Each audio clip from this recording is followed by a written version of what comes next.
माने चिता में जलने और कब्र में दाखिल होने के पहले मोक्ष प्राप्त हो। जीव के उद्धार का मार्ग हर एक मनुष्य के अंदर में मौजूद है। जब तक कि कोई जीव इस पर न चलेगा, धर्म और पंथ का असली फल मोक्ष नहीं प्राप्त हो सकता है।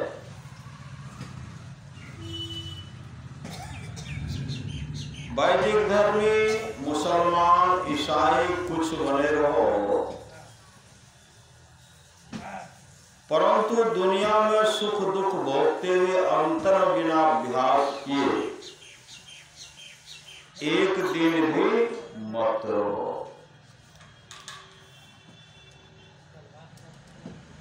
पहले आध्यात्मिकता रखो, फिर सदाचारिता, और तब सामाजिक नीति, और फिर राजनीति।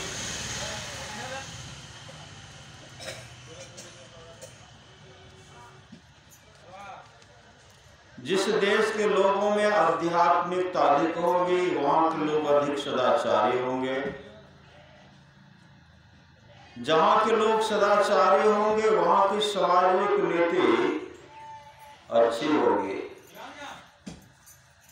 और जहां की सामाजिक नीति अच्छी होगी, वहां की राजनीति कभी बुरी हो नहीं सकती। सदगुरु महर्षि ने परमहंस जी महाराज की अमृत वाणी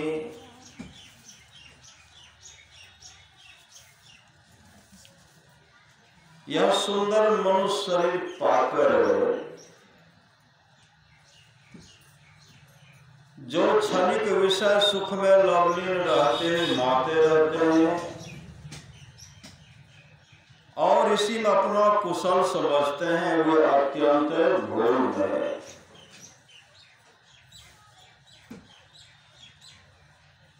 पिंड ब्रह्मांड की खोज कोई पक्षी नहीं कर सकता, या चार पैर वाला पशु नहीं कर सकता।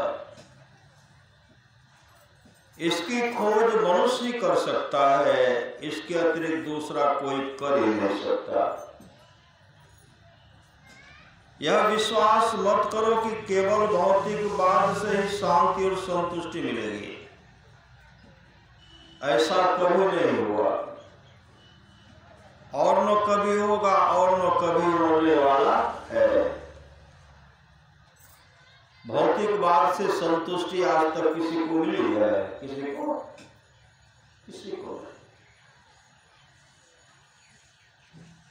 जो बटोरने में लगे रह गए, अंत में झक मार करके चलेगा। अंत में क्या हुआ? झक मार करके चलेगा।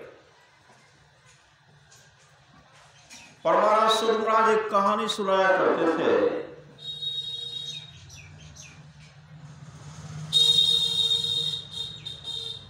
एक राजा बहुत धन को संग्रह किया था।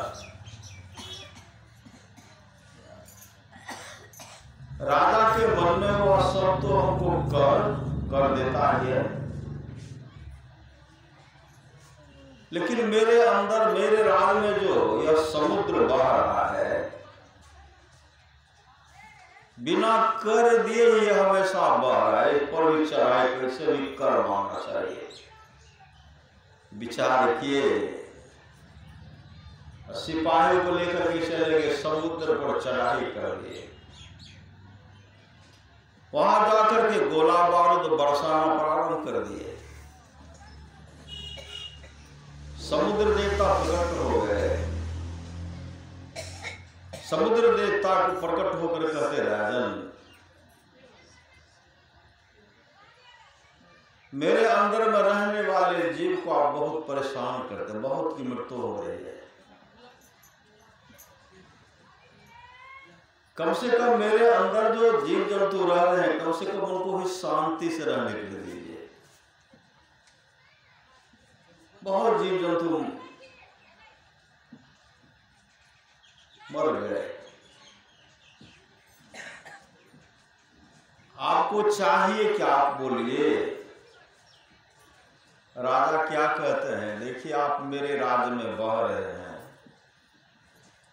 लेकिन आज तक आप हमको कर नहीं दिए, इसलिए हमको कर चाहिए। समुद्र देवता कहते हैं समुद्र के किनारे में, अमुक किनारे में ढेर सारा धन है, ढेर सारा धन, आप ले जाइए। समुद्र के बताए मुताबिक जब उसको निकालते हैं तो ढेर सारा धन था, ढेर सारा धन, ढेर सारा धन। अब राजा क्या कि उसको अपने बैलगाड़ी से ढोना प्रारंभ कर दिए। ढोते ढोते बहुत बैल मर गए, बहुत गाड़ी टूट गई, लेकिन समुद्र के धन का जो है, समुद्र जो बताए, उनके धन का अंत नहीं हो रहा। फिर चढ़ाई करते हैं। श्री सद्गुरु फिर चढ़ाई करते हैं। समुद्र देवता प्रकट होते हैं, कहते हैं राजन अब आपको क्या चाहिए। समुद्र देवता कहते हैं देखिए आपका धन जो था उनको ढोते ढोते मेरे यहां रखने का जगह नहीं है, और आपके धन का भी अंत नहीं हो रहा। अरे यहां जगह नहीं तो उनको चाहे संतोष वृत्ति मानना चाहिए ना, लेकिन सो नहीं, हमको रखने के लिए जगह नहीं है और आपके धन का अंत ही नहीं होता है, तो कोई बर्तन दीजिए। तो बर्तन में समुद्र देवता उनको कहते हैं मनुष्य का खोपड़ी है, ले जाओ मनुष्य का खोपड़ी। मनुष्य का खोपड़ी लिए कहा इसी में रखते जाना है। मनुष्य के खोपड़ी में जो धन रखते गए, मनुष्य का खोपड़ी भरता ही नहीं है, धन का अंत होता ही नहीं है। फिर गए समुद्र पर चढ़ाई किए, गोला बारूद बरसाना आरंभ कर दिए। समुद्र देवता प्रकट होते हैं, कहते हैं राजन अब आपको क्या चाहिए।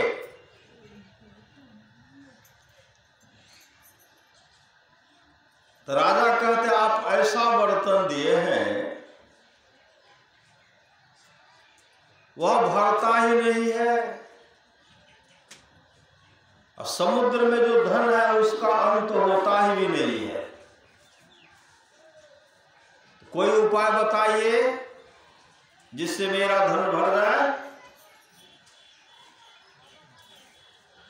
उस समय समुद्र देवता कहते मूर्ख मूर्ख राजा,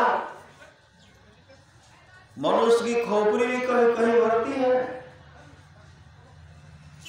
आज तक मनुष्य की खोपड़ी नहीं भरा है। अरे एक मुट्ठी राख दे दो, राख राख। कहने का मतलब जब आवे संतोष धन सब धन धोरी समा। ऐसे ऐसे बटोरने वाले आए नहीं आए, झक मार करके चले गए। रावण के पास बहुत धन था नहीं था, लेकिन उनका मन नहीं भरा। सोने का लंका, सोने का महल, रुपये का छाजा, सोने की लंका बनी भई धूल की धानी रे। सोई रावण की साहिब छिन माही बिलाने रे।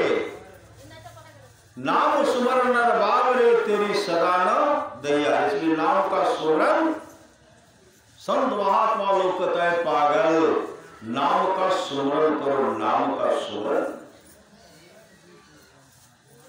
नाम सुमरन नर बाब रे तेरी सलाम दहिया रे।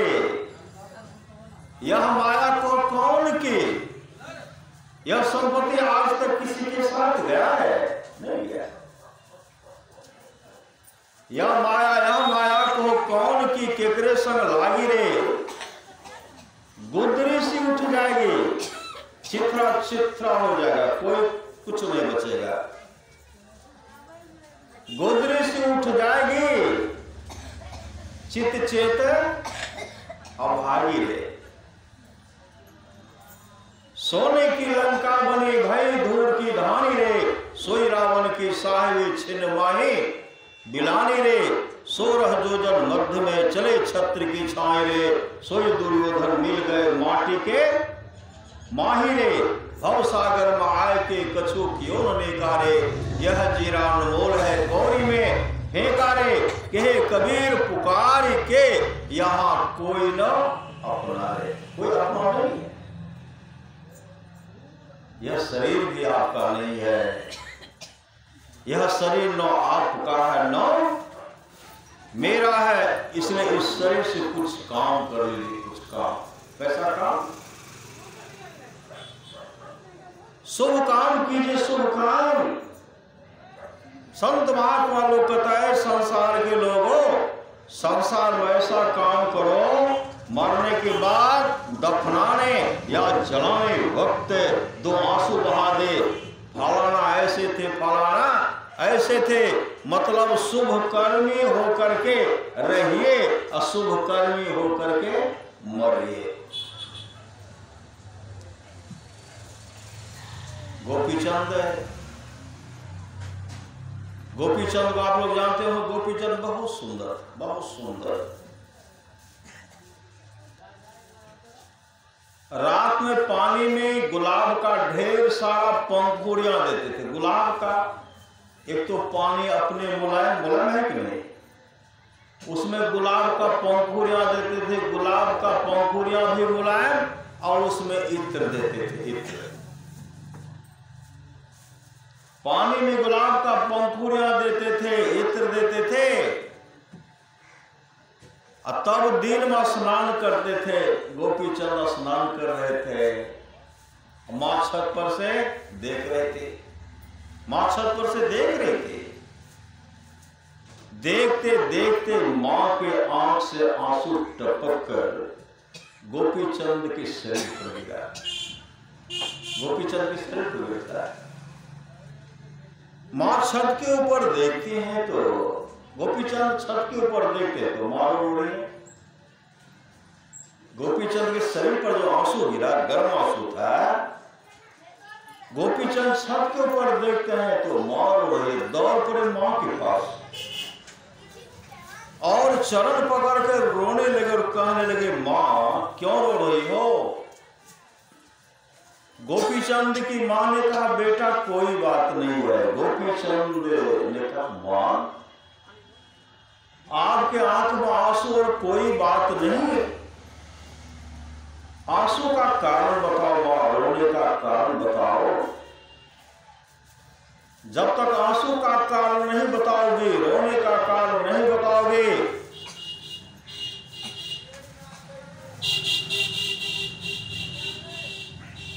जब तक आंसू का कारण नहीं बताओगे, रोने का कारण नहीं बताओगे, तब तक मैं स्नान नहीं करूंगा, भोजन भी नहीं करूंगा। पुत्र हट के सामने मां लाचार हो गई। मां कहने लगी, बेटा जितना सुंदर तुम हो, तुमसे विशेष सुंदर तुम्हारे पिताजी थे, तुमसे विशेष सुंदर। लेकिन आज वो इस संसार में नहीं है, तुम भी नहीं रहोगे मेरे लाल, इसलिए मैं रो पड़ी। गोपीचंद ने कहा, मां इस शरीर को सार्थक करने के लिए कोई उपाय है? गोपीचंद की मां अमृत कलश भरे उपदेश अपने पुत्र गोपीचंद को सुनाने लगी। गुरु भी तुम्हें पुकार रहे हैं, कर लो नाम अमृत का पान, मतलब नाम का सुमरण करो। गुरु भी तुम्हें पुकार रहे हैं, कर लो नाम अमृत का पान। जन्म मरण से छुट्टी पाकर कर लो अपना चिर कल्याण। यह कंचन सी काया लेकर तू कब तक जी पाओगे। जैसे सब मरते हैं जग में वैसे ही मर जाओगे। मरने से पहले सदगुरु से सदयुक्ति प्राप्त कर लो गर, तब तुम गोपी चंद सरे के बन जाओगे अजर अमर। गोपी चंद माँ का उपदेश सुन करके अपने माँ को प्रणाम करके गोपी चंद चले गए सदगुरु की शरण में। कहां चले गए? गोरखनाथ के पास गए। वहां जाकर के उनसे आग्रह किए कि मुझे नाम दान, मुझे भजन भेद दे दीजिए। और भजन भेद लेकर के गुरु की सानिध्य में रह करके वह सत्संग और ध्यान नृत्य करते रह गए और अपने जीवन को सफल और सार्थक कर दिए। अब सुन रहे थे भगवान श्री राम की वाणी, बड़े भाग मानुष तन पावा, असुर दुर्लभ सब ग्रंथ है गावा। बड़े भाग से मनुष्य का शरीर मिलता है, सुर दुर्लभ है। यह शरीर देवताओं को भी दुर्लभ है। आप लोग जानते होंगे युवराज भद्रबाहु।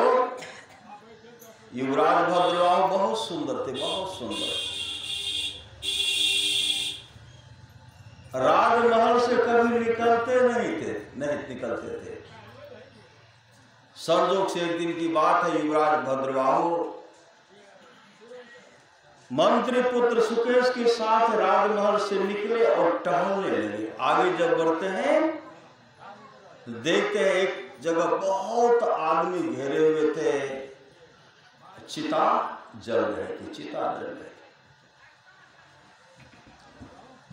युवराज भद्रबाहु कभी वृद्ध को नहीं देखे थे, वृद्ध को नहीं देखे थे। कभी किसी कुरूप को नहीं देखे थे, न रोगी को देखे थे, किसी को नहीं देखे। हमेशा सुंदर, मतलब महल के अंदर में हमेशा उनको अपना चेहरा बहुत सुंदर था।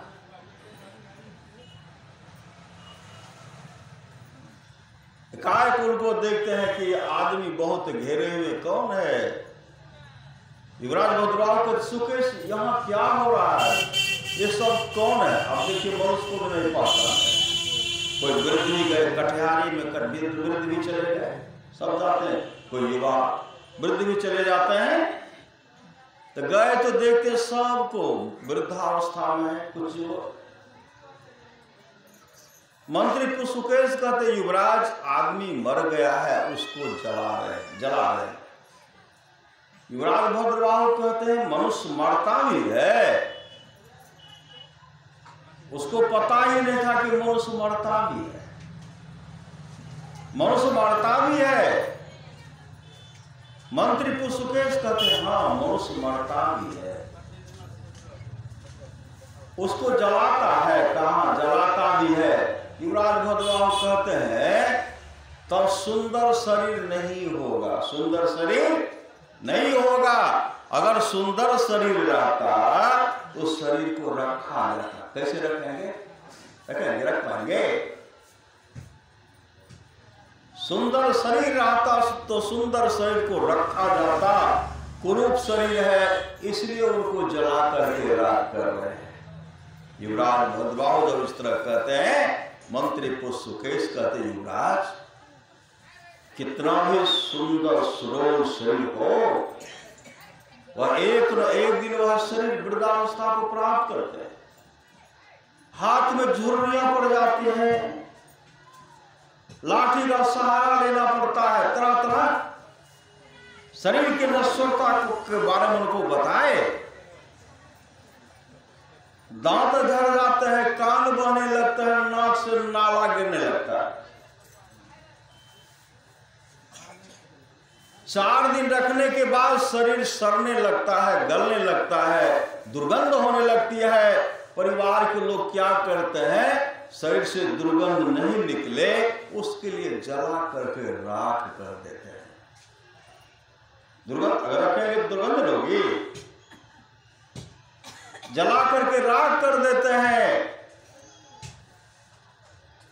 दुर्गंध नहीं हो इसलिए जला करके राख कर देते हैं। युवराज भद्रबाहु कहते हैं तब तो हमारी ही मृत्यु होगी। मंत्री पुष्पकेश कहते हैं हाँ आपकी भी मृत्यु होगी, हमको भी जला करके राख कर देंगे। कहा हाँ आपको भी जला करके राख कर देंगे। गए घर गए। राजमहल जब प्रवेश करते हैं भोजन करना बंद कर दिए। श्री सदगुरु भोजन करना बंद।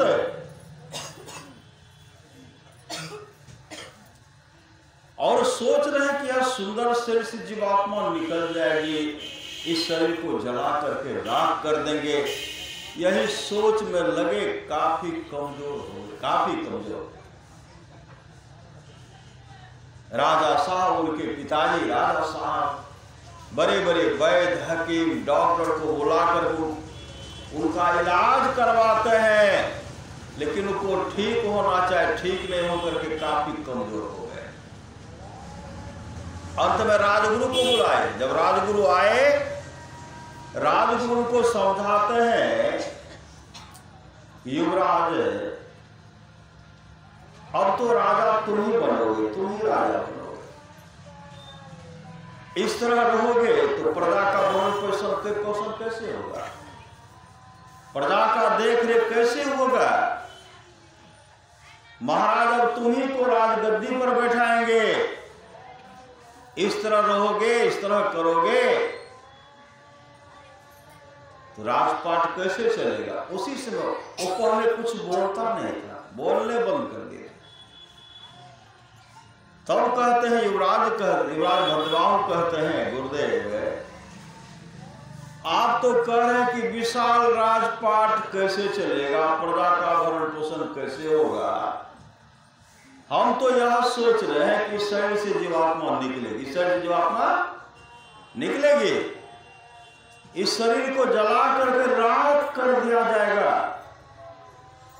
मेरा कल्याण कैसे होगा उसके बारे में तो बताइए, मेरा कल्याण कैसे होगा। तब राजगुरु कहते युवराज अरे कल्याण के लिए तो जीवन में सदगुरु चाहिए। जैसे भगवान श्री राम कहते हैं कर्णधार सदगुरु दृढ़ नावा दुर्लभ सार सुलभ कर पावा, इसके लिए सामर्थ्यवान सदगुरु चाहिए। कहते गुरुदेव मेरा कल्याण कैसे होगा, वह काम कीजिए।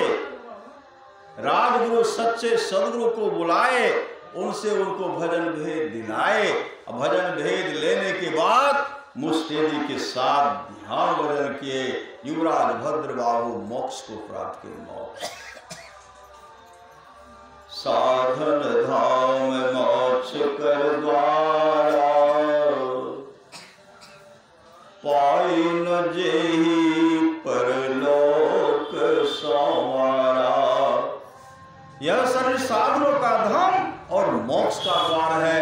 इसको पाकर जिसने परलोक मुक्ति को नहीं सुधारा तो सो परत्र दुख पावई, सिर धुनी धुनी पछताए, अकाल है कर्मेश्वरी मिथ्या दोष लगे।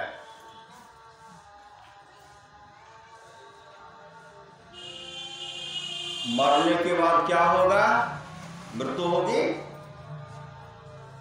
मरने के बाद क्या होगा, अपनी अपनी करनी अपनी करनी अपने अपने साथ है। अपने अपने साथ करे जो आगे आवे, बाप की करनी बाप पूत ही पावे।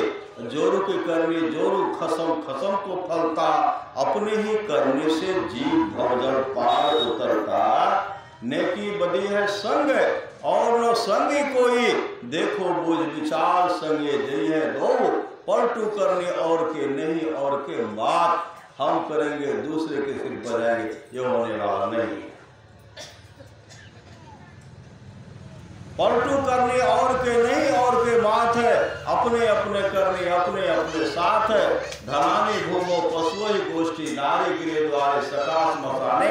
देहस्थितायां परलोक मार्गे धर्मानु दो गच्छति जीव एक। आपके साथ क्या रहेगा? धर्म अधर्म, शुभ अशुभ कामी वही जाने, और कुछ जाने वाला नहीं है। सदैव झूठ मत बोलो, खुदा के पास जाना है।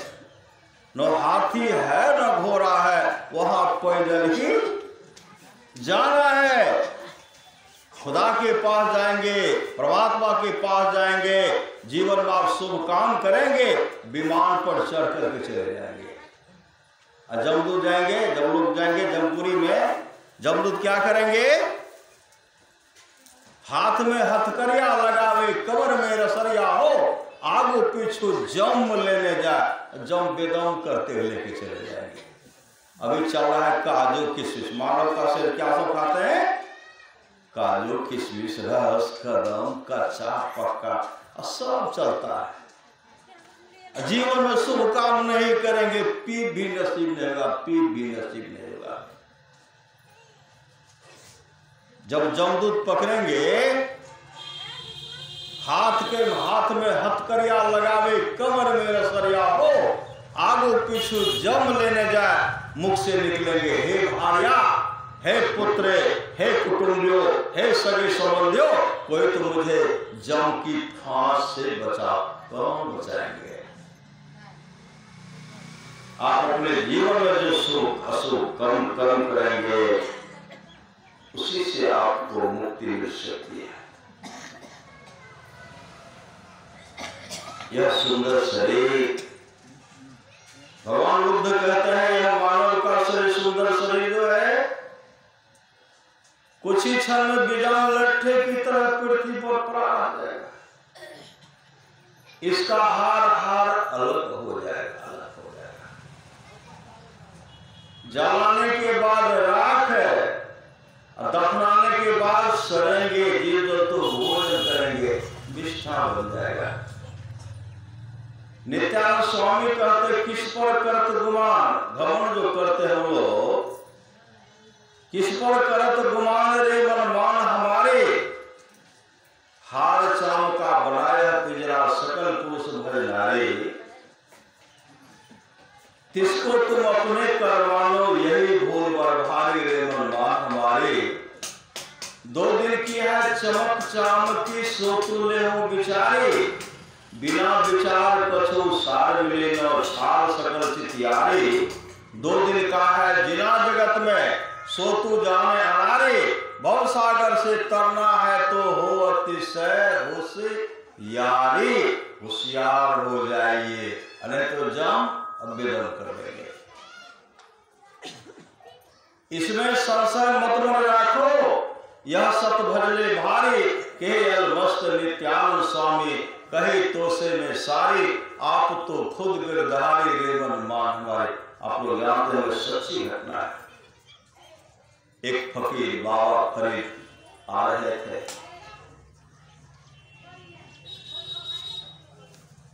एक बहुत सुंदरी थी, महासुंदरी,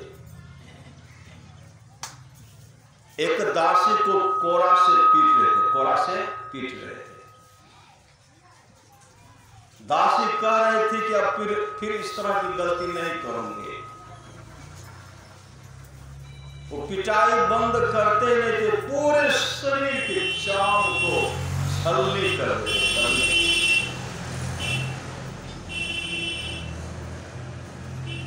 बाबा फरीद अपने शिष्य के साथ वहां पे कुछ सज्जन से पूछते हैं, यह सुंदरी जो है, उनको काहे पिटाई करते हो, कौन है, क्यों पीट रही है? वहां पे कुछ सज्जन कहते हैं, महाराज वह जो सुंदरी है वो तो सुंदरी है ही,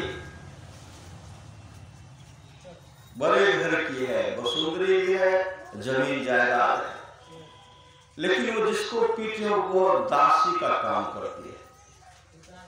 बाबा फरीद कहते, दासी को तो इस तरह नहीं पीटना चाहिए, दासी तो काम का सेवा करते हैं, पीट क्यों रहे? तब कहते हैं वह सुंदरी जो है दासी जब सुरमा पीसती थी, सुरमा पीसने के बाद सुरमा कुछ मोटा हो गया, मोटा। और सुंदरी जो आंख में पड़ गई तो उनको कुछ गाया, कुछ कष्ट हुआ, मोटा जाने के बाद कष्ट होगा। आवेश मार करके काफी पिटाई किए। इतना सुनते ही बाबा फरीद निकल गए। कुछ वर्षों के बाद उधर से आते, उधर से कुछ वर्षों के बाद उधर से आए, कब्रिस्तान श्मशान घाट में देखते हैं। श्मशान घाट में क्या देखते हैं?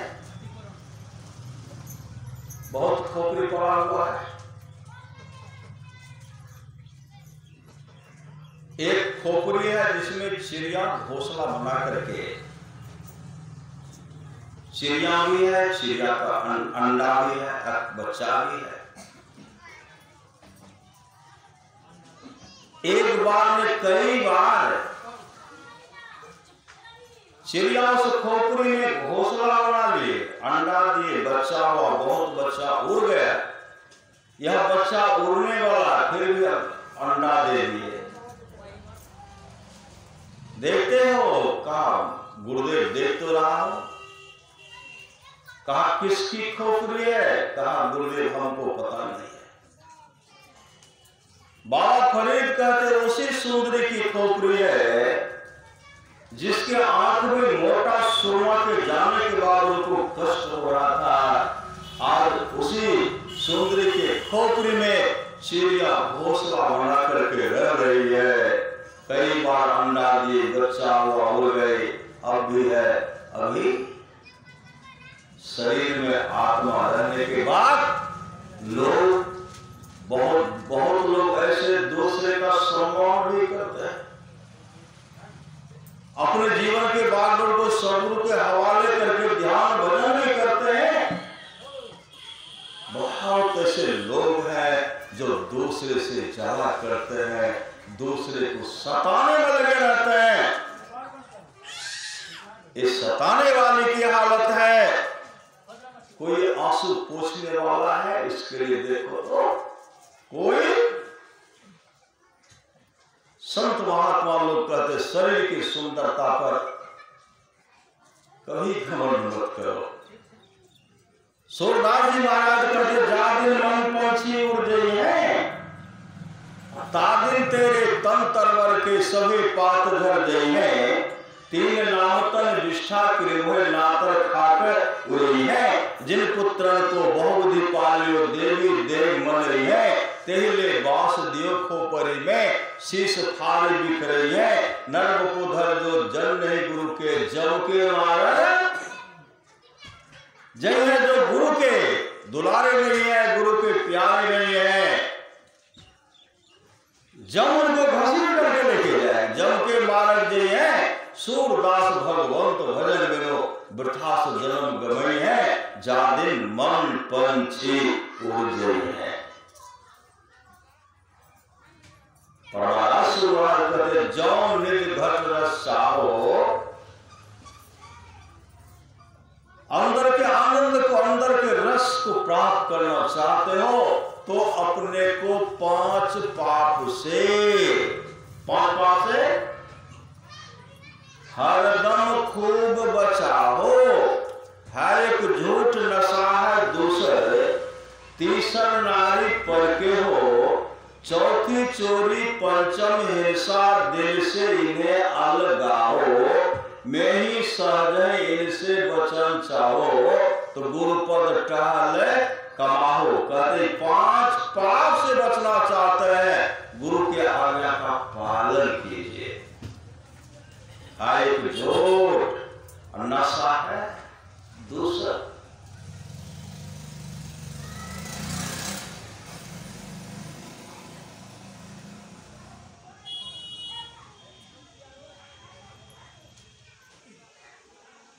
एक फकीर श्री सदगुरु बसर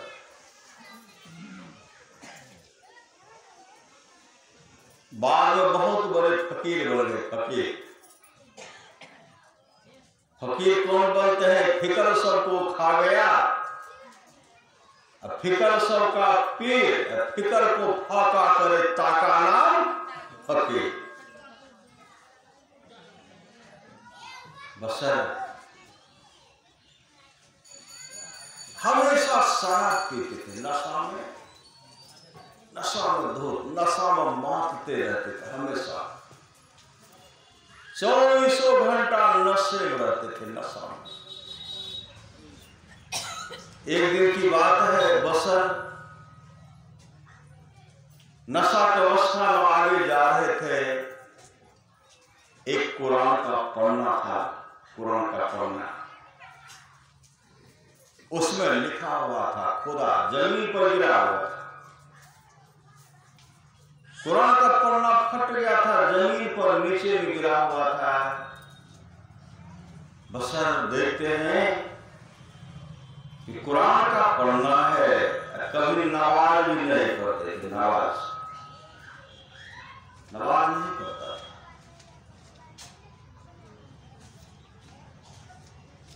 जो सच्चा मुसलमान है 5 वक्त नमाज पढ़ते हैं। जो सच्चा गुरु के दुलारे हैं, प्यारे हैं, वो भी ध्यान करते हैं, वो भी ध्यान करते हैं। आगे जब बढ़ते हैं तो एक कुरान का पढ़ता था, उस पर लिखा हुआ था खुदा। नशा की अवस्था में उसको उठाए और पढ़ते हैं, लिखा हुआ खुदा। उस पर जो कुछ धूल लगा हुआ था झाड़ देते हैं, उस पर इत्र देते हैं, इत्र लेकर के पहले बड़ा घर में देखे मोटा मोटा धारण दिया जाता, नहीं दिया, धारण करते थे, इसको खुट्टा पर देते थे मोटा। उस कुरान के पन्ना को ऊपर रखे, ऊपर। जिस दिन वो रखे, रात में एक मौलवी साहब को खुदा, ईश्वर के खुदा कहिए, स्वप्न में कहते हैं कि आज मैंने बसर का नाम फकीर के खाते में जोड़ दिया। बसर का नाम कहा?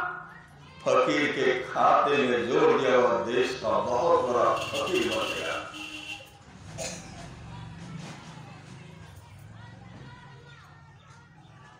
उसका मैंने फकीर के खाते में जोड़ दिया, देश का बहुत बड़ा फकीर बन गया। सुबह जब हुआ, वो मौलवी साहब बसर के पास आते हैं और कहते हैं आपके बारे में एक फरिश्ता आए थे, खुदा की आवाज से एक फरिश्ता आए थे। फरिश्ता ने कहा फरीद का, बसर का नाम जो है खुदा ने फकीर के खाते में जोड़ दिया, बहुत बड़ा फकीर बनेगा।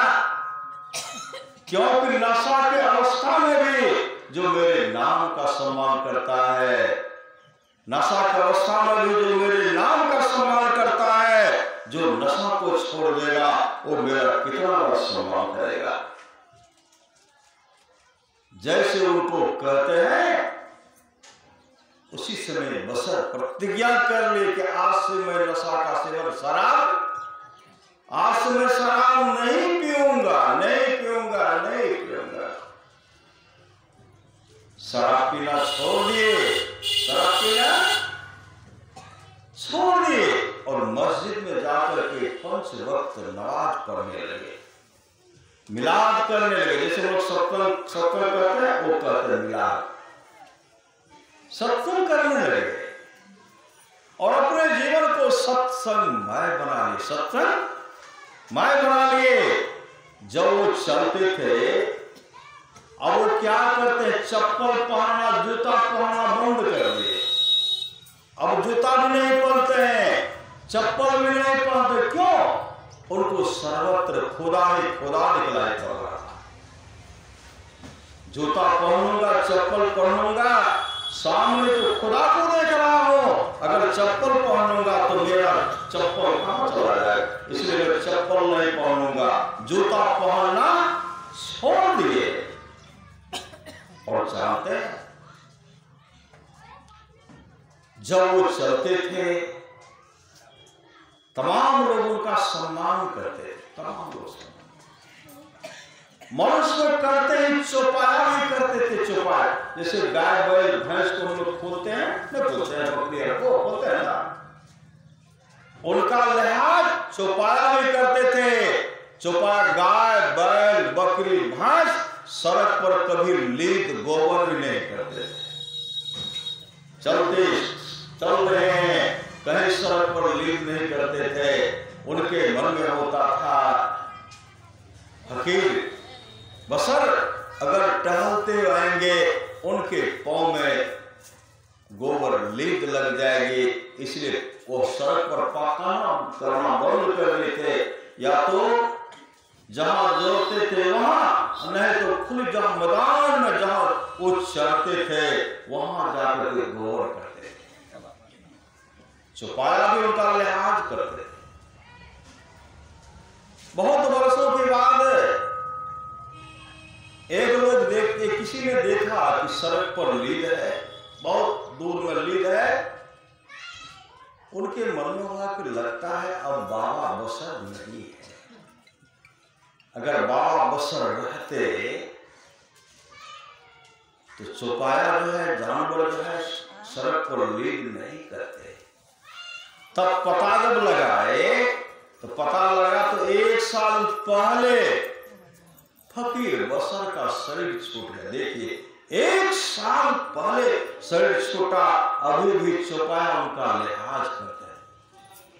ऐसे मनुष्य बहुत आदमी क्या करते, शराब में डूबे रहते, तो मौका मिलता है देखने का, सब लोग कहते हैं नशा का जो हुआ शिकार उजरा उसका घर परिवार। कहते नशेली वस्तु से दूर रहो, दूर रहो, दूर रहो। सच्ची घटना है, आप लोग जानते हैं। एक लड़का बीमार पड़ गया। लड़का जब बीमार पड़ा, उनकी मां अपने पुत्र से कहते हैं, पुत्र था शराबी। बच्चा जो बीमार पड़ा शराबी का पुत्र था। बच्चे की मां कहे, बच्चे की दादी कह रही अपने पुत्र से, देखो मेरा पोता, तुम्हारा पुत्र का तबीयत खराब हो गया, दवाई ला करके दे दो, दवाई। वो लड़का क्या कहते, मेरे पास रुपया कहाँ है। शराब की मां कहने लगी, तेरे पास तो बहुत रुपया था, तुम रुपया को किया क्या।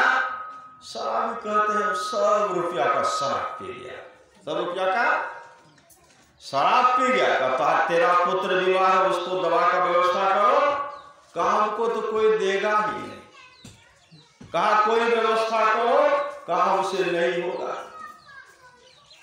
शराबी की मां क्या करते, उनको 20 रुपया निकाल दो, 20 रुपया देते और कहते इस रुपया का दवाई ला करके दे दो, क्योंकि तेरा पुत्र मेरा पोता बीमार पड़ गया। इस रुपया का शराब मत पीना, क्योंकि तुम्हारा पुत्र बीमार हो गया है। शराबी के पास जैसे रुपया आया, शराबी मन में नाचने लगा, मैं भीतर खुश हो गए।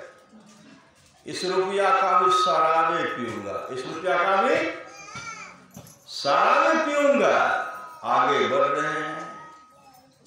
एक रास्ता था दवा खाना, एक जाता है शराब खाना। ब्रह्म कहा कि तेरा पुत्र बीमार है, जाकर के दवाई ले ले। आंसू पूर्ति मन कहते हैं नहीं नहीं, चलो इस रुपया का शराब पी लेना। जैसे शराब खाने की ओर मुड़ते हैं, उसी समय ब्रह्म कहते तू कहां जा रहा है। अरे तेरा पुत्र बीमार है, इकलौता पुत्र है, अपने पुत्र को दवाई दे दो, दवाई दे दो, दवाई दे दो। तो नशेली शराबी ने ब्रह्म के बात को नहीं मान करके आसुरी प्रवृत्ति के बात को माना, चला गया शराब खाना। और शराब खाना जा गए, सब रुपया का 20 रुपया था उसका शराब पी गया। पीते पीते नशा चढ़ा और जब वहां से शराब खाना से निकले, सड़क होकर के आ रहे थे, धीरे धीरे नीचे फिसल गए। शहर में जो गंदी नाला रहा था, गंदी नाला में क्या सब आता? रसगुल्ला का रस, श्री सद्गुरु क्या सब, छेना, दही, मक्खन सब रहता है, बह रहा था, काफी दुर्गंध हो रही थी। शराबी फिसल करके गिर गया, नशा इतना चढ़ा कि गिर गया। अब गिर गया तो बाहर रात जो है गंदी नाला के बगल में करवट बदलते रहा। पूरी सुबह जब उठा, नशा जब टूटा, हाथ में भी क्या था? श्री सद्गुरु, उस शराबी जाने श्री सद्गुरु पूरे शरीर में विष्ठा लगा, वस्त्र में विष्ठा लगा हुआ है। नशा जब टूटा तो उठ करके इधर उधर देखते, कोई देख भी रहा है। गए घर, और जैसे घर गए तैसे झांक करके देख रहे थे, आंगन में माँ रो रही थी, पत्नी रो रही थी, बच्चा आंगन में, पर बच्चे की मृत्यु हो गई। जैसे झांक करके देखते हैं उस समय आंसू आता है। शराबी की मां ने कहा, तेरी बुरी लत के चलते मेरा इकलौता पोता हम लोगों को छोड़ करके चला गया। मना करने पर भी तू मानो नहीं, अब तू जीवन भर शराब पी। हम लोग इस घर से निकल गए। इस शराबी की हालत है, इसलिए नशेली वस्तु से हमेशा दूर रहिए। नशा में खाना, नशा में पीना, प्यारे भाई बहना होगी बड़ी खराबी होगी। नशा के चलते भगवान कृष्ण के पोता को कौन बड़ा थे, ऐसा वस्त्र पहना दिए, साड़ी पहना दिए, मूसल बांध दिए। दुर्वासा जी के सामने का शराब पीकर आए थे, सब शराब का सेवन करने लग गए थे। भगवान कृष्ण के मन में हुआ, मेरे जाने के बाद ये सब कुकर्म करेंगे, अपने रहते सबका व्यवस्था कर दिए। दौड़ करके दुर्वासा मुनि के पास गए, महाराज इस कन्या से क्या पैदा होगी? दुर्वासा जी कभी उधर मुंह फेरते, फिर कहते महाराज आपको पता नहीं इस कन्या से क्या पैदा होगी। फिर दुर्वासा जी देखते हैं, इधर क्या होगी नहीं पता हमको। चिढ़ाने लगे। दुर्वासा जी सामने देखते कहते, हाँ जी मैं जानता हूं इस कन्या से क्या पैदा होगी। इस कन्या से वही पैदा होगी जिससे सारे यदुवंशों का नाश होगा। कपड़ा हटाते मूसल गिरा जाए। भगवान कृष्ण युक्ति से सबको क्या के घुसवाए। नदी में जो गए, यहां सा परास का परास का पौधा हो गया, और थोड़ा जो कण बचा नीचे मछली खा गए। और मछली पकड़ के गए, ले उनके पेट को चीरते हैं तो उससे निकला लोहा का कण निकला, उससे बड़ा ये तीर नहीं बड़ा। ये आपस में बेमेल के चलते, मेल नहीं रहने के चलते बहुत पौधा जो था उसको खाकर उसको मारता, उसको मार। एक दिन में 56 करोड़ यदुवंश हो गया। अंत में भगवान कृष्ण एक डाल पर बैठे बैठे ब्याहा बाण चलाते हैं कि मृगा जान करके चलाए। भगवान कृष्ण के तलवार में लगा तीर, ब्रह्मांड गूंज गए। नशा के चलते हुआ, अगर नशा का सेवन नहीं करते ऐसी हालत होती।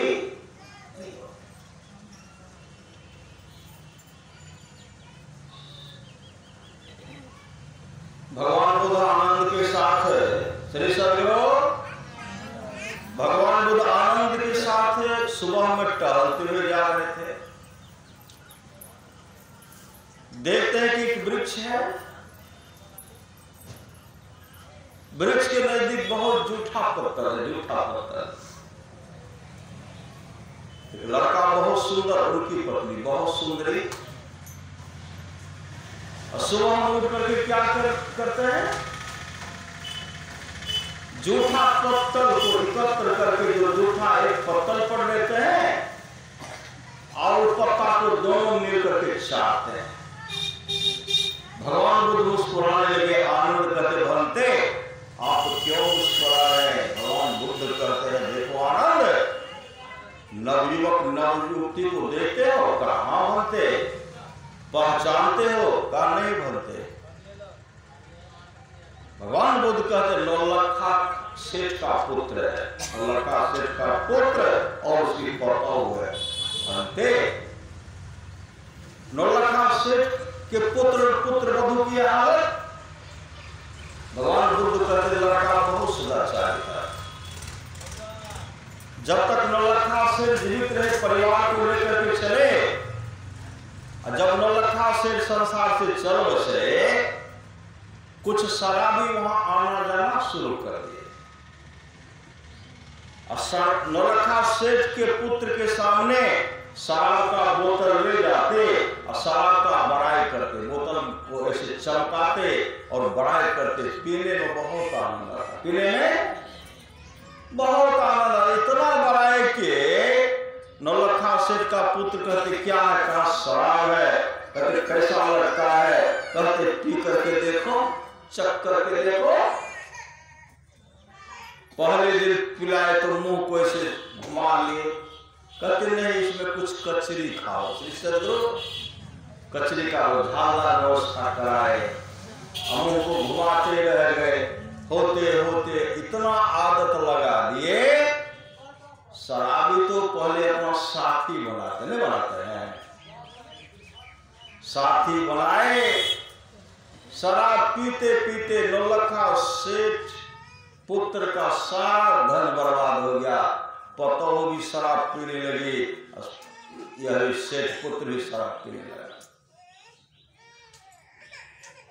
कल भोज होने वाला था, श्री सद्गुरु, कल भोज होने वाला था, अब भोज में इसको निमंत्रण दिया गया। जिसमें इसको निमंत्रण देने के लिए गया था, उसमें पति पत्नी बैठ करके शराब पिया। कहते आज रात में भोज का व्यवस्था तो निमंत्रण स्वीकार कर लिए। शराब पी रहा था, नशा चढ़ा नहीं था, पीते पीते जब नशा चढ़ गया, गहरी नींद में सो गया। बक बक करते बुलाने के लिए बक बक, शराब जो पीता है मत पूछिए। श्री सद्गुरु, एक शराबी आया, राजा दरबार के सामने, राजा के पास आया। राज दरबार के जब सामने आते कहते कहाँ है राजा, इसके राज दरबार को हम खरीदेंगे, इसको खरीदे। कहाँ है, जोर से खूब बोल, कहाँ है राजा बगल में सो रहे। सिपाही के मन वहां के दो चार घंटा लगा दे। राजा कहते नहीं, बकने दो। बक करके जब गया, सुबह गया, नशा उतर गया, राजा सिपाही को कहते जाओ उसको बुला करके लाओ, जाओ उसको बुला करके लाओ। जाकर कहते राजा साहब आपको बुला रहे हैं, चलो। डर गए, लेकिन भाग करके जाएंगे कहाँ? आए, जैसे आए राजा के पास आए, राजा कहते हम यह राज दरबार को बेचते हैं, खरीदे वो, इसको खरीदोगे? कितना खरीदोगे, कितना रुपया? शराबी कहते हैं महाराज जो खरीदने वाला था वो भाग गया। श्री सद्गुरु, जो खरीदने मतलब नशा जो था, नशा में जो बोल रहा था, जो खरीदने वाला था वो भाग गया, खरीदने वाला नहीं है। नशा पान करने वाले ऐसी स्थिति होती का निमंत्रण को मिला था, उस समय शराब पी रहा था। नशा जब चढ़ा तो बुलाने के लिए गए, आया नहीं, बकबक कर रहा है। सुबह जब हुआ, ब्रह्म मुहूर्त का बेला हुआ, जोरों की भूख लगी है, पांव दियो चलने फिरने को, हाथ दियो हरि यज्ञ करायो, मुख दियो प्रभु के गायो से, सुंदर साज दियो परमात्मा, पेट दियो ताप है। पेट नहीं रहता, सबको सबसे खूब भेंट होता, नहीं तो नहीं है होता। श्री सदगुरु होता, चलते रहते चलते रहते। जोरों की भूख लगी है तो आया है, चार दीवारी तो बंद है, वही जूठा पत्थर साथ रहे। भजन करना है तो भोजन सुधारो, कभी स्वाद में पड़कर भजन ना बिगाड़ो, मांस मछली अंडा कृपा करके छोड़ो। भजन करना है तो भोजन सुधारो। पहले क्या करते थे? पहले वृद्ध बाबा सब गाते थे, ये गांव में थे वृद्ध बाबा, मैं बचपन में था, वो कहते थे राम नाम लड्डू गोपाल नाम घी, हरि नाम मिश्री घोर घोर पी। बचपन में बहुत सुंदर। अब तो राम नाम लड्डू कहने वाले बहुत कम हैं, कम के बराबर। नहीं मानने वाले उल्टा उसे बढ़ा दिए हैं। राम नाम आमलेट, गोपाल नाम टी, हरि नाम बिस्कुट घोर घोर पी। अंडा खाली, हम हमारा सब बैठे कुछ ऐसे असोए है, करवट बदल रहे हैं, अच्छा सामने दे। हम तो बड़ा भागशाली, हमारा तो बिस्तरे पर जे तकनीक चाय मिल जाए, अगर बिस्कुट मिला खाए घोर घोर पी, अपने को भागशाली करते। संत कबीर ने कहा ऐसो जन्म नहीं पैरे मंडे, ऐसो जन्म नहीं पैरे मंडे, ऐसो जन्म नहीं पैरे, सुकर स्वान चराचर पशुआ जन्म जन्म दुख पैरे, सुखी तीर्ण आगे धर दे तो घास भूसा नहीं पैवे मंडे, ऐसो जन्म नहीं पैरे, चार पौधो सिंह मुख कैसे हरि गुण गए, खींच के रसा खोटा में बांध तो परमुख देख सिरे मंडे, ऐसो जन्म नहीं पैरे।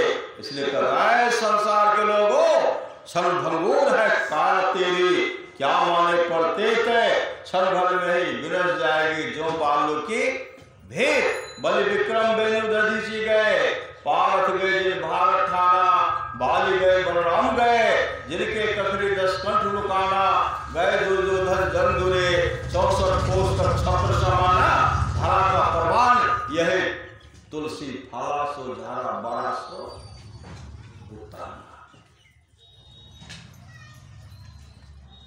इसलिए नशेली वस्तु से दूर रहिए। अब बहुत आदमी महाभारत में बहुत आदमी सूद का ब्याज का भी पैसा खाता है। बहुत आदमी जमीन बेचवा के ब्याज ले लिए, ब्याज गिराते रह गए, बालू आपने चला जहां से वो सूद पर लाके फिर सूद पर ला करके सूद तोड़े, फिर सूद पर दूसरे आदमी से। और महाभारत में सूद पर जो है इसमें इसका विरोध किया, कुरान शरीफ में भी है, ब्याज का पैसा खाने, सूद का पैसा खाने के लिए नहीं करते। लोग खाएंगे, बहुत लोग, सब लोग नहीं, कोई कोई खाते हैं, और खाते हैं तो अच्छा नहीं करते हैं। श्री सदगुरु बहुत आदमी सुनेंगे तो बिगाड़ने वाले बाबा बात करते हैं, मैं कहेंगे जो हकीकत है जो है वह। आप लोग जानते हैं हबीब, श्री सदगुरु हबीब, हबीब एक नंबर का शुद्धखोर था, शुद्धखोर। प्रत्येक दिन ब्याज के पैसा का खाते थे, प्रत्येक दिन। अपने घर में कुछ था भी, रखता भी नहीं था। और जब सुबह में निकलता था जिसके पास सूद वाला पैसा था, रुपया ले लेता था, नहीं कुछ है तो आटा दे दो, रुपया उसी से फिर दूसरे से ले लेंगे जिसके पास सूद है, नहीं तो आटा दे दो, चावल दे दो, दाल दे दो, तेल दे दो, नमक वही, मसाला वही दे दो, जलावन भी दे दो, वहीं से लेकर के आकर के बराबर का काम। एक दिन की बात है, हबीब ऐसे घर में पहुंचा, श्री सद्गुरु हबीब ऐसे घर में पहुंचा, वहां जब गए तो गृहपति घर का मालिक नहीं था, कहीं गए। हबीब कहते हैं मेरा ब्याज दे दो। गृहपत्नी निकली घर से, कहते हैं मालिक साहब तो नहीं गए, कोई व्यवस्था में गए, कहा हमको आज सूद चाहिए, कहा मेरे पास कुछ नहीं है। हबीब कहते हैं जब तक लेते नहीं तब तक वापस जाते नहीं, बैठ गए। कहा कोई व्यवस्था करो, कहा कोई व्यवस्था नहीं है, मेरे पास रुपया नहीं, कहा रुपया नहीं, तेरे पास खाने का व्यवस्था है, आटा है, आटा होगा, आटा, चावल है कि नहीं, सब्जी है कि नहीं, तेल नमक है कि नहीं। वो गृहिणी कहने लगी मेरे पति चले गए हैं, घर में बच्चा सब है, उसी के लिए कुछ भोजन का व्यवस्था कर गए, आपको देंगे तो हम इस बच्चा को क्या खिलाएंगे। कहा बच्चा को क्या खिलाओगे, तुम जाओ, तुम्हारा काम है, दे दो, जबरदस्ती देगी। आटा, दाल, सब्जी का जो था, नमक भी ले लिए, तेल भी, मसाला भी लिया, लेके चल दी। वह गृहिणी रोती रह गई, मेरे बच्चे क्या कहेंगे। एक बार उनका हृदय जो था, कठोर हृदय, सूदखोर का हृदय जो मिटेगा, शीर्षक यहाँ पे लोग पुणे का, मैं अपने गाँव के लोग को बता रहा हूँ, शीर्षक वहां बहुत लोग हैं, श्री सद्गुरु यहाँ काहे के लिए होंगे। श्री सद्गुरु अगर है तो वो जाने, उनका काम जाने। गए वहां, घर लेकर के जैसे आए, अपने पत्नी के पास रखे, आटा, दाल, सब्जी, मसाला, नमक ले लिए। उनकी पत्नी कहने लगी, सूदखोर हबीब की पत्नी कहने लगी जलावन, कहा जलावन, जलावन है ही नहीं तो भोजन कैसे बनेगा। फिर ये पहुंचो नहीं किया, जलावन दे दो। उस घर में जो मां थी कहने लगी देखिए मेरे पति नहीं है, जलावन का व्यवस्था थोड़े, कहीं व्यवस्था करके भोजन बनाओगे तो बालों से।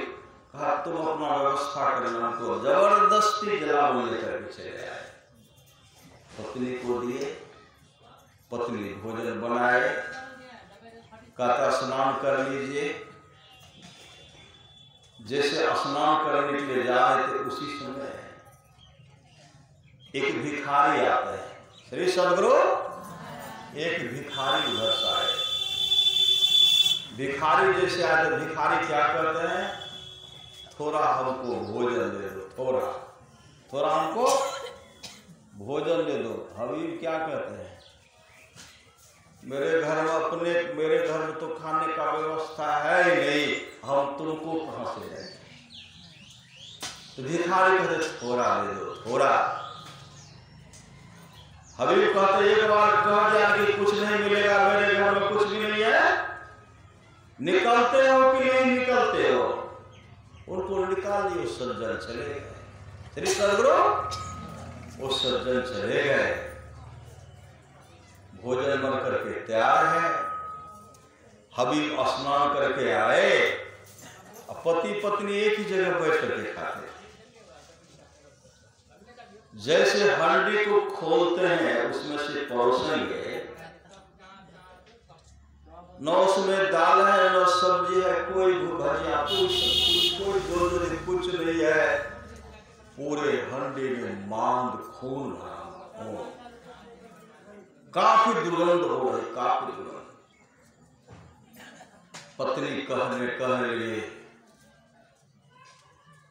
तेरे बुरे विचार के चलते अब घर से मैं जा रही हूं, मैं तुम्हारे व्यवहार से तंग आ गई, अब इस घर में मैं नहीं रहूंगी, अब जीवन भर लोगों का खून चूसते रहो, खाओ, अब मैं ये खाना नहीं खाऊंगी। बन गया था खून। उसी समय हबीब अपने पत्नी से कहते हैं, एक बार मुझे माफ कर दो, एक बार मुझे माफ कर दो, आज से तुम भी अपने विचारधारा को बदल लो, मैं भी बदल लेता हूं, लेकिन तुम मुझे साथ दो।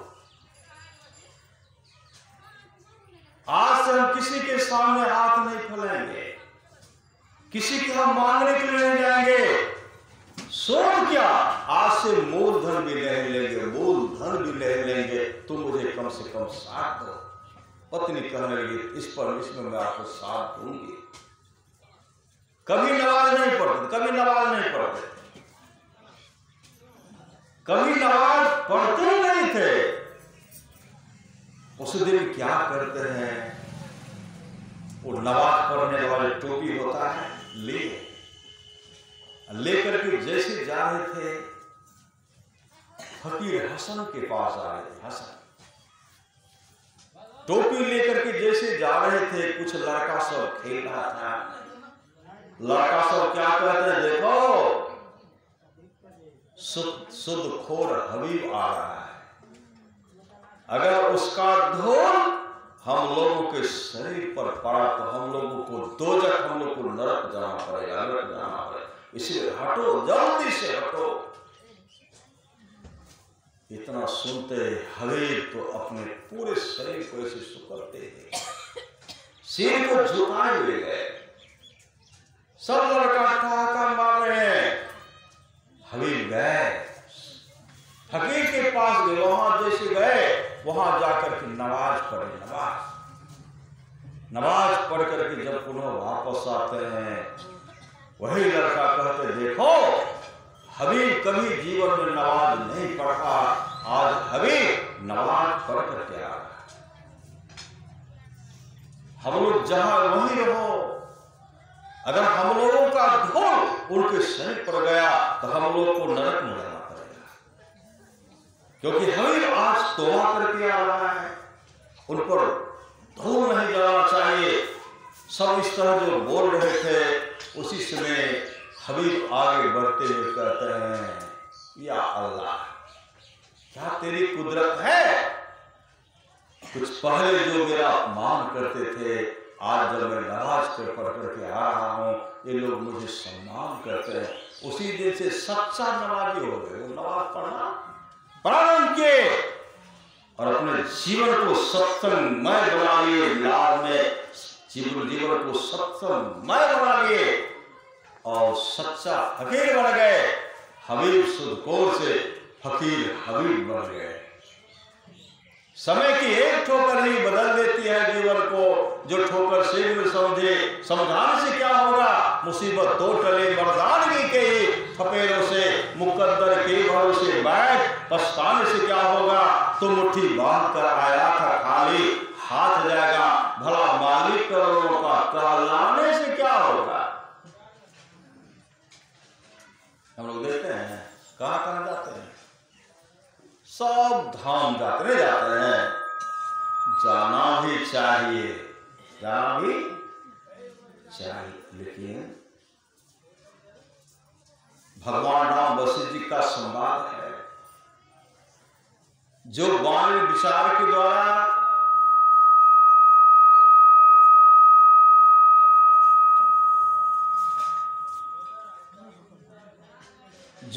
और विचार के द्वारा अपने पिताजी को प्रसन्न कर लेते हैं।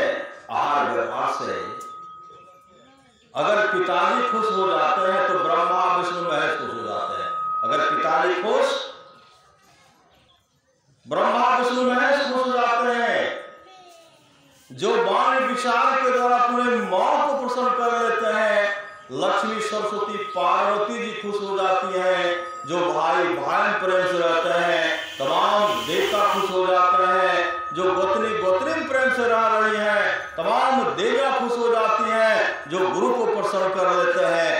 ब्रह्मांड में जितने ऋषि मुनि हैं सब खुश हो जाते हैं, कहे जाने का पता है, कहे जाने की।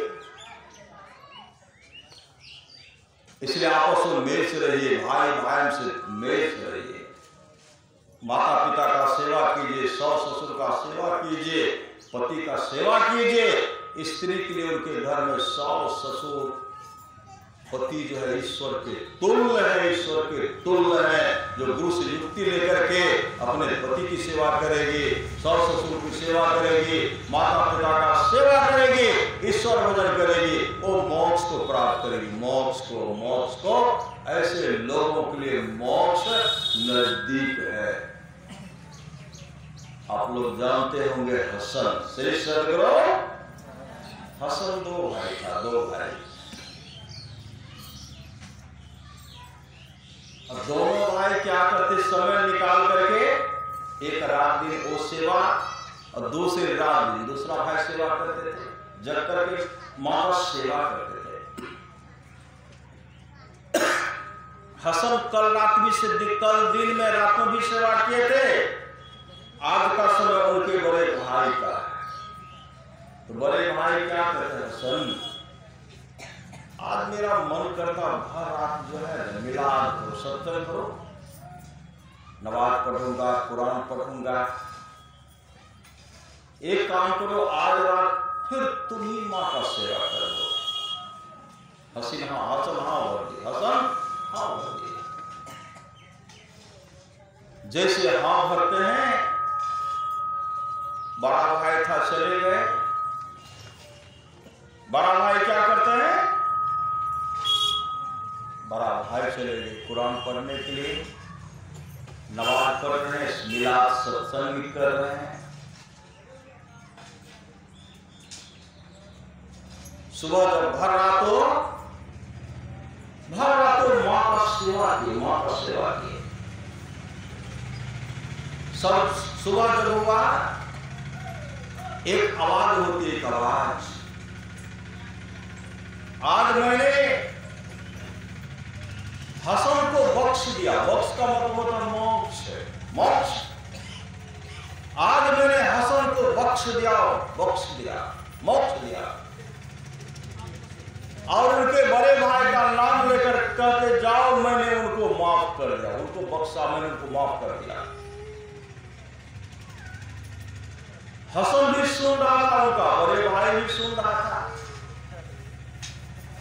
बड़े भाई ने कहा, हर रात तुम नमाज हम पढ़े, कुरान हम पढ़े, सत्संग हम सुने।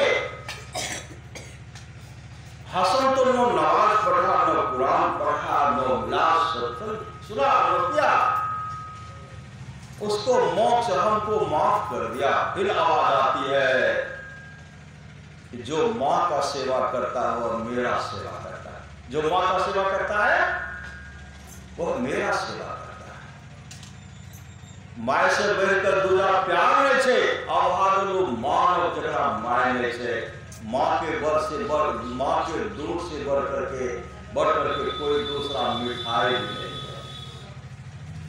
इसलिए हर बात को भूलो भले, मां बाप को मत भूलना, वो कार्य के लाखों हैं, इस बात को मत भूलना। मन उसी की करो प्रार्थना जिसने जीवन दिया, जिसने दी आत्मा। आप लोग जानते होंगे, एक समय की बात है, 1000 हाजी हज करने के लिए निकले। कहां गए? मक्का मदीना जाते हैं ना, निकले। उसके संग में एक बूढ़ी माँ भी थी, बूढ़ी माई। बूढ़ी माई जब आगे बढ़ते, सब बढ़ रहे हैं, एक कुएं के पास गए तो कुआं था, नारा कुआं, श्री सदगुरु, जमीन में सटा हुआ कुआं, जमीन में सटा हुआ कुआं। सब उनको, एक कुतिया वहां जाती है, और कुतिया के पास उनको 7 बच्चा था। वही बच्चा सभी माँ के साथ चला जाता। कुतिया जैसे पानी देखती थी तो बच्चा सब ऐसे देख, मतलब माँ के संग कूदने के लिए। तो माँ कूदेगी तो मैं भी कूद कर पानी में चला जाऊंगा। पुत्र मुंह में, मां वहां से तुरंत हट करके बगल में चले जाते थे। अब बच्चा सभी वहां चला जाता। 1000 हरी जा रहे थे, किसी का नजर उधर पड़ा नहीं। देखे तो सब देखे, लेकिन उस पर विचार नहीं किए। जो बूढ़ी मां थी, बूढ़ी मां के मन हुआ कि यह जो कुत्ता जो है, कुतिया जो प्यासी कुत्ती है, कुतिया प्यासी, वो सब आगे बढ़ गए। वह मां के आके वहां जाकर के लोटा बदलना कहते हैं, लोटा बदल कहते हैं। उसको जैसे इसमें थोड़ा रस्सी था, जैसे देते हैं पानी नीचे चला गया। उसके बाद वो मां के आके अपने बाल को नोच नोच करके रस्सी बनाए, फिर भी गए, फिर भी पानी को नहीं सुखा रहे। उसी समय मां अपने शरीर के वस्त्र को फाड़ फाड़ करके रस्सी बनाए, फिर भी पानी को नहीं स्पर्श कर रहा है। उसी समय पुनः वह मां कहने लगी, अब मेरे पास तो वस्त्र है नहीं, अगर इसके बाद अगर मैं फाड़ करके, इसके बाद अगर मैं फाड़ती तो मैं निवस्त्र हो जाऊंगी। जैसे रस्सी को फाड़ करके पानी में देते हैं, पानी ऊपर आया। अब पानी भर करके सब कुतिया को पिलाया, बच्चा भी पिया। अब देखने वाले कहते हैं तो खुराक लिए जा रही थी, खुराक को जल देने के लिए पिला रही थी, और तेरे नवाज को, तेरे हर्ज को पूरा कभी स्वीकार नहीं करेंगे, कभी स्वीकार नहीं करेंगे। सब उनको डांट रहे हैं, डांट जो रहे सबसे पीछे हो गए। अब मैं इनके साथ जब निकली हो तो वहां जा रही हो श्री सदगुरु, इसके साथ जब निकली हो तो वहां तो जाना पड़ेगा। सब गए, जो गए थे चढ़वा लेकर के, जो जिस रूप में गए थे, सब जाकर के वहां चढ़वा चढ़ाते हैं। जब सब चढ़वा चढ़ाए, लेकिन वह मां दूर से कि मेरे पास तो कुछ है नहीं, पहले से सब माथा भर देते। कुत्ता अपवित्र होता है तो मंदिर में, मस्जिद में प्रवेश करने के लायक नहीं है। किनारे बैठ करके सबको देख रहे थे, मन में पश्चाताप कर रहे थे।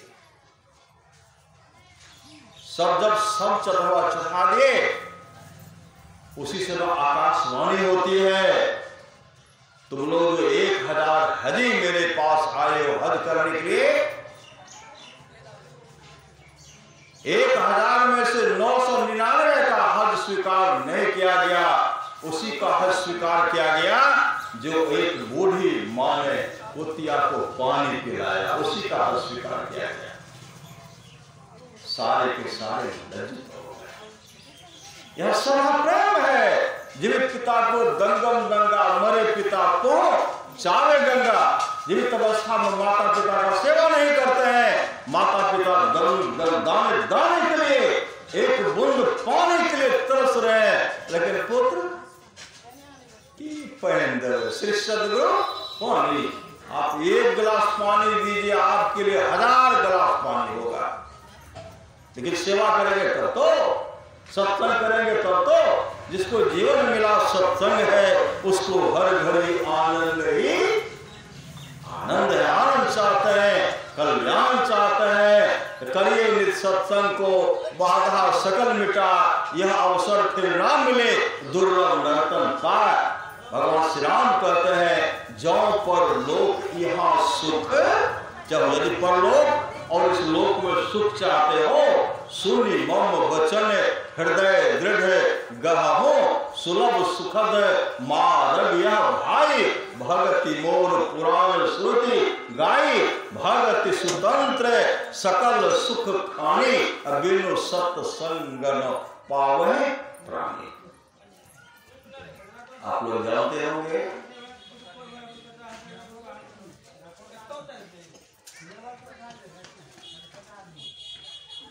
भक्त विष्णुदास को, श्री सद्गुरु भक्त विष्णुदास भगवान विष्णु का पूजा करते थे, भगवान विष्णु को मानते थे। एक दिन की बात है, कांची नरेश राजा चौल सिपाही को साथ में, मुद्गल ऋषि को साथ में, प्रजा को साथ में लिए, बड़े बड़े विद्वान को साथ में लेकर के कांची नरेश राजा चौल कहां चले गए? भगवान विष्णु के मंदिर।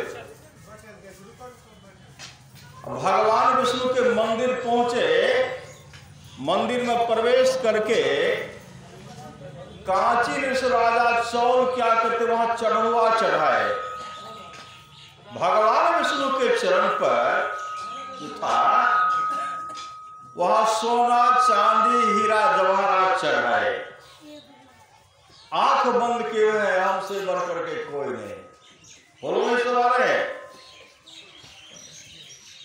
सब पीछे से बगल में सब ऐसे हाथ धो रहे हैं। एक गरीब दास था, गरीब भक्त था, विष्णुदास विष्णुदास मंदिर प्रवेश कर गए।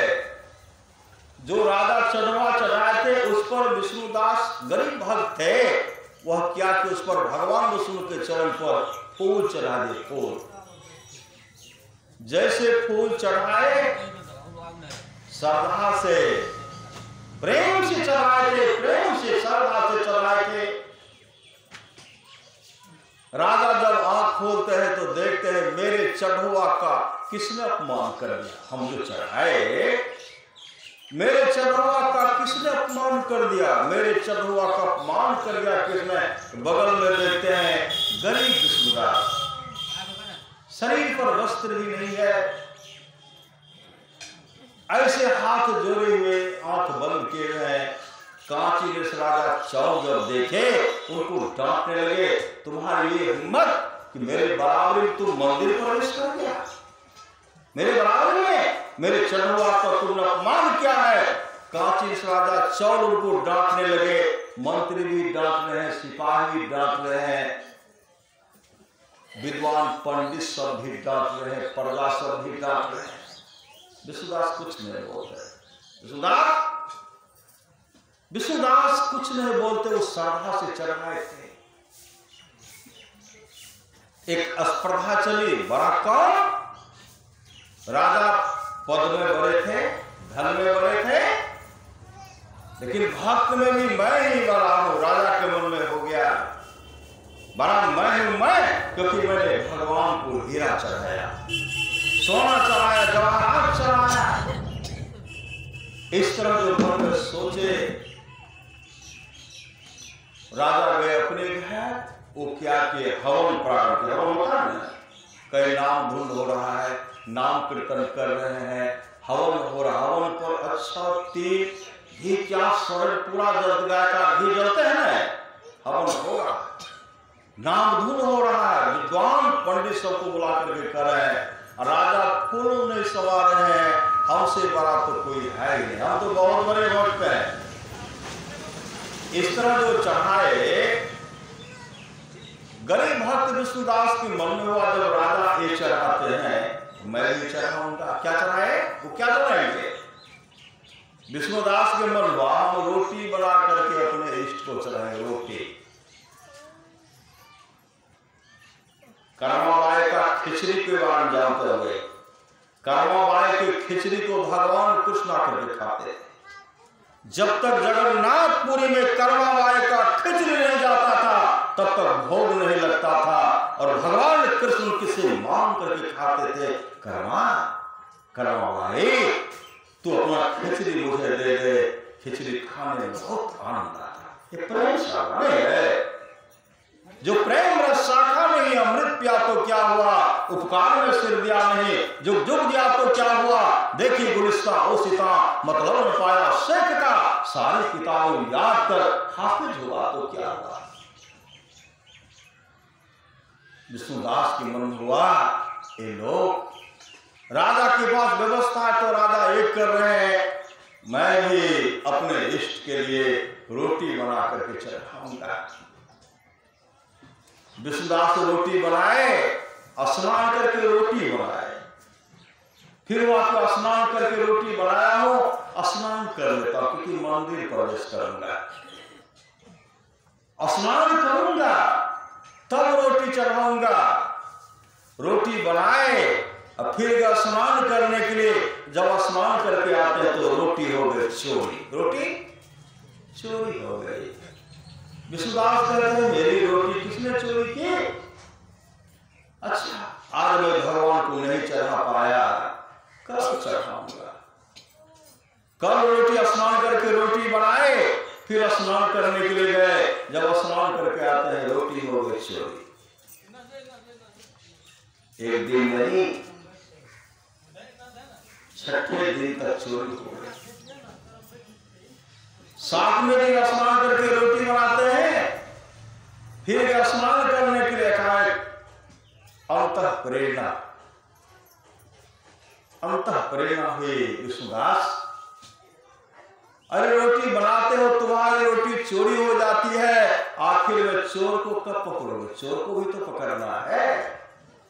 उसी समय विष्णुदास पुनः वापस आ गए। वापस जैसे वापस आए,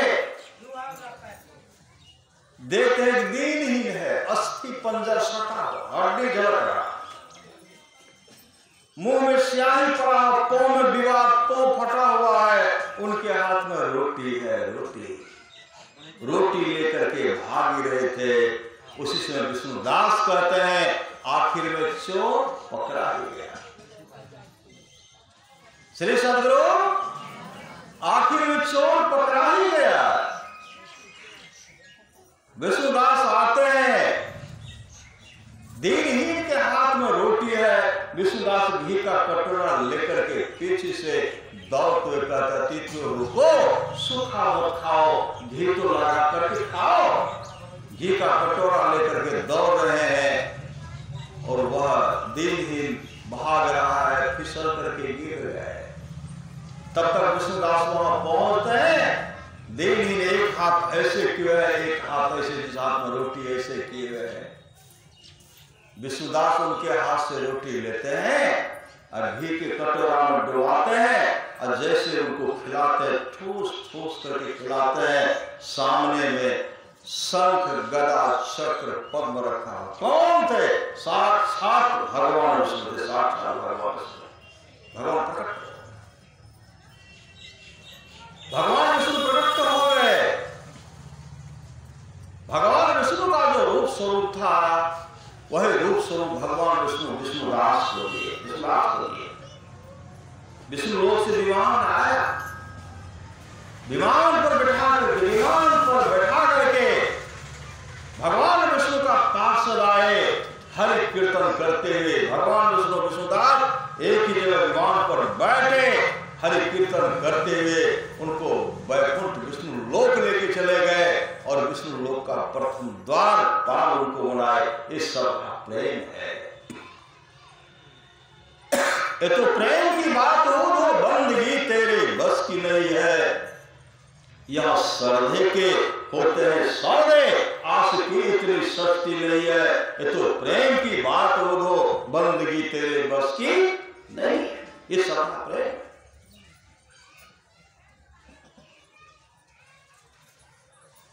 राजा कवास का 21 पीढ़ी तक का राजा नरक में पड़ा हुआ। 21 पीढ़ी तक का राजा, 21 पीढ़ी तक का राजा कहां? नरक में पड़ा हुआ। काफी द्वंद हो रहे थे, जमदूत काफी पिटाई कर रहे हैं, चीखते हैं, चिल्लाते हैं, बचाओ बचाओ बचाओ। कौन बचाएंगे? जमराज कहते हैं अगर तुम्हारे वंशज के लोग सत्संग करवाते, तुम लोगों का परम कल्याण हो जाता। तुम्हारे वंशज के लोग भजन भेद लेकर के सत्संग करवाते, परम कल्याण हो जाता। उसी समय 21 पीढ़ी तक का राजा जो नरक में पड़े हुए थे, राजा कवास को स्वप्न में कहते, कवास हम लोग धन को संग्रह करने में अमूल जीवन को बर्बाद कर दिए, न सत्संग, न दान, न पुण्य किए। एक काम करो, तुम भजन भेद लेकर के सत्संग करवा लो, हम लोगों का उद्धार हो जाएगा। स्वप्न कहते हैं। जैसे स्वप्न टूटा, राजा कवास संत सदगुरु के पास गए और उसे कहते, महाराज मुझे मेरे यहाँ सत्संग कर दीजिए और मेरे यहाँ चल करके आप हमको भजन भेद दे दीजिए। संत सदगुरु उनके आग्रह को मान गए। जैसे आए संत सदगुरु आए, राजा कवास अपने से फूल तोड़ रहे थे। उधर से पंडित जी आ गए। श्री सदगुरु, पंडित जी आए। पंडित जी कहते, महाराज आप अपने से फूल तोड़ रहे हैं, क्या कोई तोड़ने वाला नहीं है क्या? राजा कवास कहते, आज हम भजन भेद रहेंगे, मेरे यहाँ सत्संग भी होगा, सत्संग आएगा। पंडित जी कहते हैं, महाराज मालूम नहीं है कि अभी खरमास चल रहा है? खरमास, इसमें पूजा पाठ नहीं होना चाहिए। राजा कवास कहते, नहीं हम तो भजन भेद लेंगे। कहा नहीं इसको मत लीजिए। राजा कवास कहते हैं, सत्संग होगा, आज आइएगा। पंडित जी के घर अपने पंडिताई से कहने लगा, तुम्हारा समस्या क्या हुआ क्या? कहते, आज राजा कवास भजन भेद लेंगे और पूजा पाठ जो करवाते थे सब उनके बंद हो जाएगा। एक बार जो पूजा करते थे 1 साल का मतलब दान मिलता था, हम लोग बैठ कर दिखाते, अब तो मिलेगा। पंडिताई तो कहते, किसी तरह जाकर के रहने को सब रहा। पंडिताई आए, पंडिताई जैसे आए तो रानी अपने को माल को सजा दे। पंडिताई कहने लगी, महारानी क्या आप कहीं जाना है क्या? कहा नहीं, संत सदगुरु आए, भजन भेद लूंगे, उसके बाद सत्संग होगा। पंडिताई कहने लगी, आपका माथा खराब हो, खरमास चल रहा है।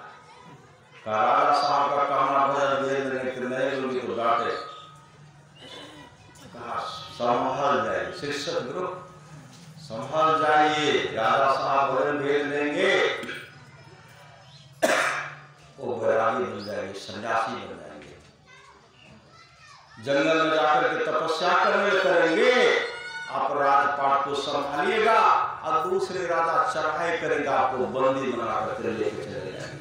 अभी है राज रानी और दूसरे राजा बंदी बना करके ले जाएंगे। दासी का काम करना पड़ेगा, चौका आवटन करना पड़ेगा।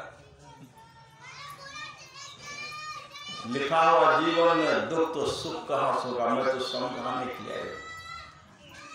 जैसे मंथरा ने कैकेयी को समझाई, कैकेयी सुधर गए। श्री सदगुरु, रानी भी गए राजा के पास, उन्होंने महाराज मत लीजिए, खरमास खरमास।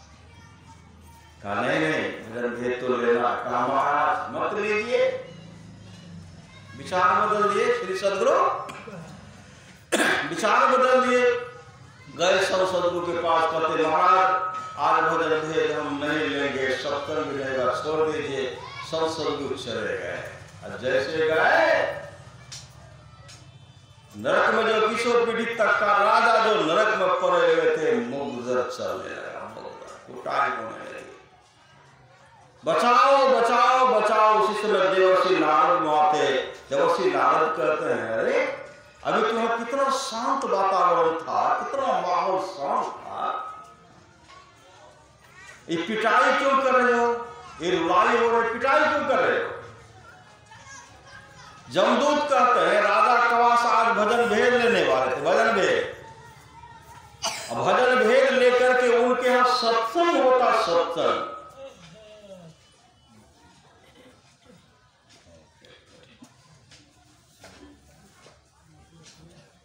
उनके यहां सत्संग होता,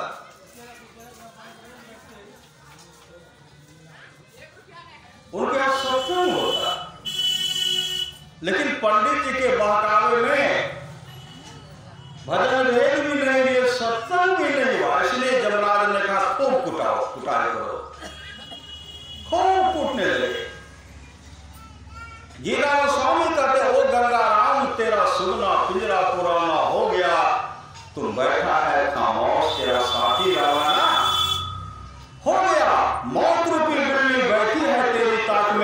मूड तू पछताएगा, मिल जाएगा जब तू आंख में और मुसाफिर घर से आई, गाड़ी आने वाली है, तत्काल ही छूट जाएगी, सीटी बजाने वाली है, मौत रूपी डाक गाड़ी जिस समय में आएगी, कहे गीतानंद यहाँ की सारी संपत्ति यही आ जाएगी।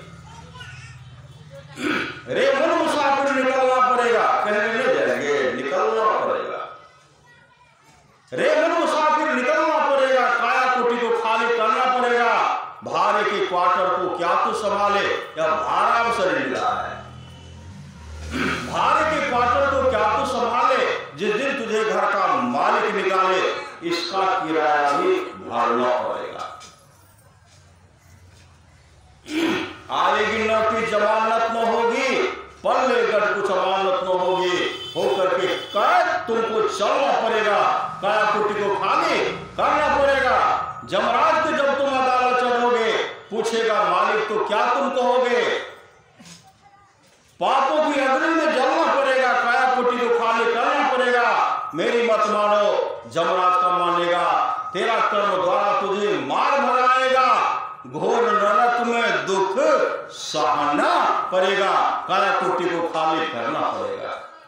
कहे गीतानंद फिरेगा तो रोता, 184 बीच खाएगा गोता, फिर जन्म और मरना पड़ेगा, काया कुटी को खाली करना पड़ेगा। सुन रहे आकर चारी, भगवान श्री राम कहते प्रजा को आकर चारी 184 जोनि भगवत्य जीव अविनाशी, फिर सदा माया कर प्रेरा, काल कर सुहाग मुझेरा, कब हो विकरी कर नानर देही, देख ईश बिनु हेत सनेही, नर कर्ण भाव बारिधि कह मेरो, सन्मुख मत अनुग्रह मेरो, कर्ण धार सद गुरु दृढ़ावा, दुर्लभ सास सुलभ करि पावा, जो तरे भव सागर नर समाज पार, सोकृत निंदक मंद मति, आत्म हन गति चार। पिटाई जो होने लगी, देवर्षि नारद कहते हैं अभी तो पिटाई नहीं हो रही थी, तुम लोग क्यों पिटाई करते हो। 21 पीढ़ी तक का राजा जो नरक में पड़ा हुआ था, देवर्षि नारद से कहते हैं देवर्षि राजा कवास को जाकर के समझाइए, हम लोग जीवन में नो दान नो पुण्य नो कोई शुभ काम के धन को बचा करके रखे, और उनको कहिए सत्संग कराने के लिए, भजन भेद लेने के लिए, तब हम लोगों का उद्धार होगा। पुनः जैसे समझ आए, संत सदगुरु के फिर बुलाए, राजा कवास संत सदगुरु को बुलाए, जैसे आए फिर फूल तो रहते, पंडित जी आए, पंडित जी कहते महाराज खरमास आज क्या कीजिएगा। राजा कवास कहते सिपाही पकड़ो इस पंडित को, भाग गए। पंडित हुए रानी के पास, रानी भी समझाने लगी, रानी को भी समझाने लगी, मत लीजिए अच्छा मास नहीं है। रानी आकर के रोने लगी, राजा साहब रानी को भी डांटे, सिपाही कहते इसको पंडित को पकड़ो, तो पंडित भागी। जैसे भजन भेद लिए, भजन भेद लेकर के सत्संग करवाए, सत्संग समापन की ओर, जैसे वो आरती करते हैं, सत्संग जैसे समापन की ओर गया, उसी समय 21 पीढ़ी तक के राजा के लिए स्वर्गलोक से विमान आया। 21 पीढ़ी तक का राजा स्वर्ग विमान पर बैठ करके स्वर्गलोक को चला गया। इस सत्संग का फल है, सत्संग का सत्संग हम लोग करते हैं, इस सत्संग में 100 पीढ़ी का उद्धार होता है। आज जो सत्संग किए उनका 100 पीढ़ी का उद्धार होगा। आज सत्संग का श्रवण किए 100 पीढ़ी का, अब बराबर होते रहेगा कितनों का उद्धार होगा। इसलिए करिए सत्संग को बाधा सकल मिटाए, यह अवसर फिर न लगे, मौका फिर हाथ आने वाला नहीं है। इसलिए जागो जागो गुरु पर लागो, जगत मनो में खेला है, करना है सो जल्दी कर लो, 2 दिन जीवन मेला है। मत अभिमान करो तन धन का, छिलही में सब खोए, जिससे अहंकार भ्रमित मत तुमरे, अंत का रोई रोए, अंत में रोना नहीं पड़े, चीखना चिल्लाना नहीं पड़े। इसलिए संत कबीर ने कहा जो चूकेंगे पछतेगे बेईमान, गुरु का विसारी पछतेगा। जो माता पिता का सेवा नहीं करेंगे, सौ ससुर का सेवा नहीं करेंगे, पति का सेवा नहीं करेंगे, उनको पश्चाताप करना पड़ेगा। जब वो तो काफी कुटाया करेंगे। साक्षात पति परमात्मा के रूप में, साक्षात परमात्मा पति के रूप में है, साक्षात परमात्मा माता पिता के रूप में, साक्षात परमात्मा सास ससुर के रूप में, साक्षात परमात्मा बाल बच्चे के रूप में, वही परमात्मा सब में बैठे हैं। उस भावना से देखिए, तब नहीं हम सवाल नहीं करो, नहीं करो, आगे दुख पे श्री सदगुरु पछतेवे रे बेमान, पछतेवे रे बेमान, गुरु के विसारी पछतेवे।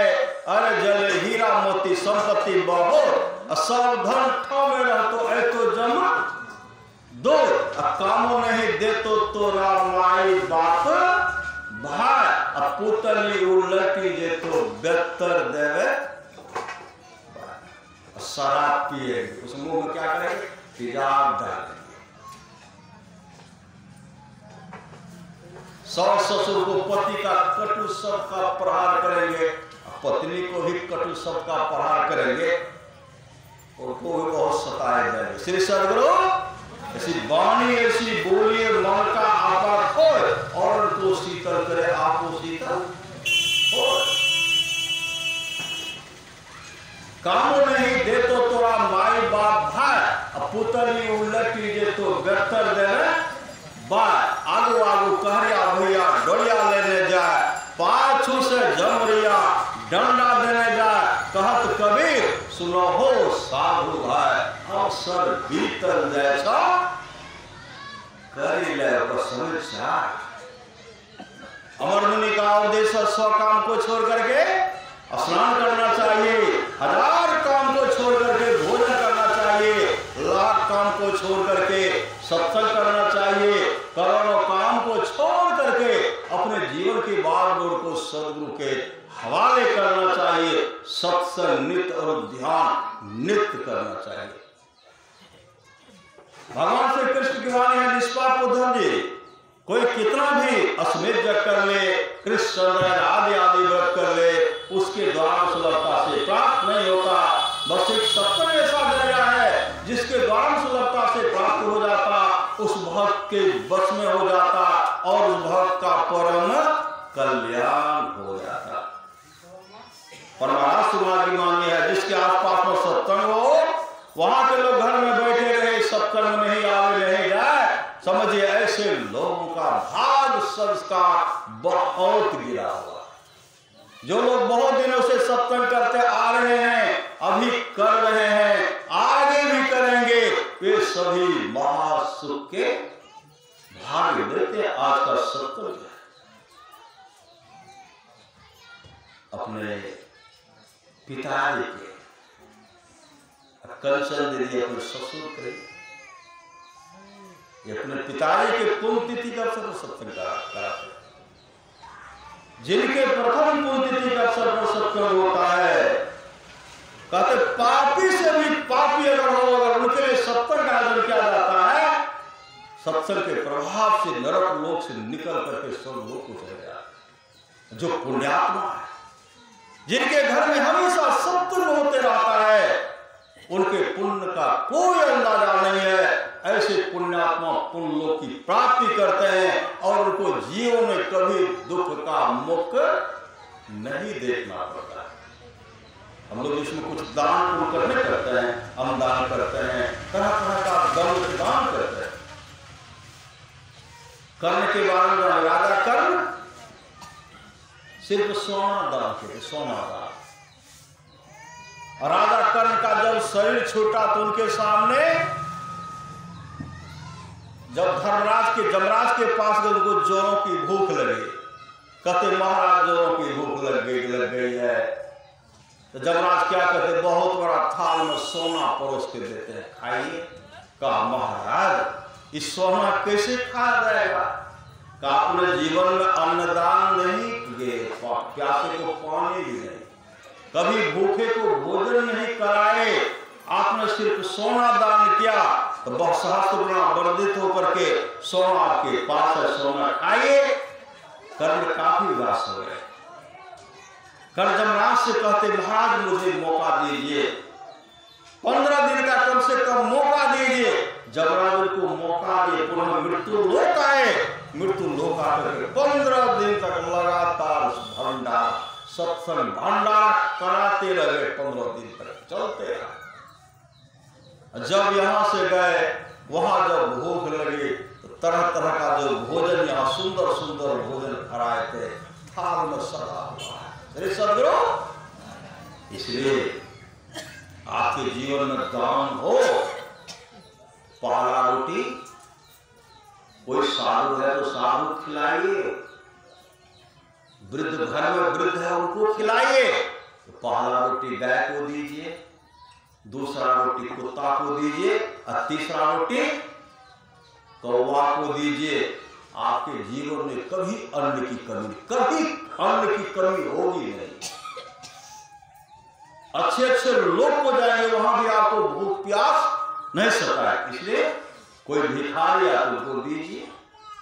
अब भगवान देते हैं, कुत्ता को भी मार देते। श्री सदगुरु, कुत्ता को मारे, कुत्ता को मौका देने कर भैया एक टुक्का खिला दो, वहां अन्न की कमी नहीं होगी।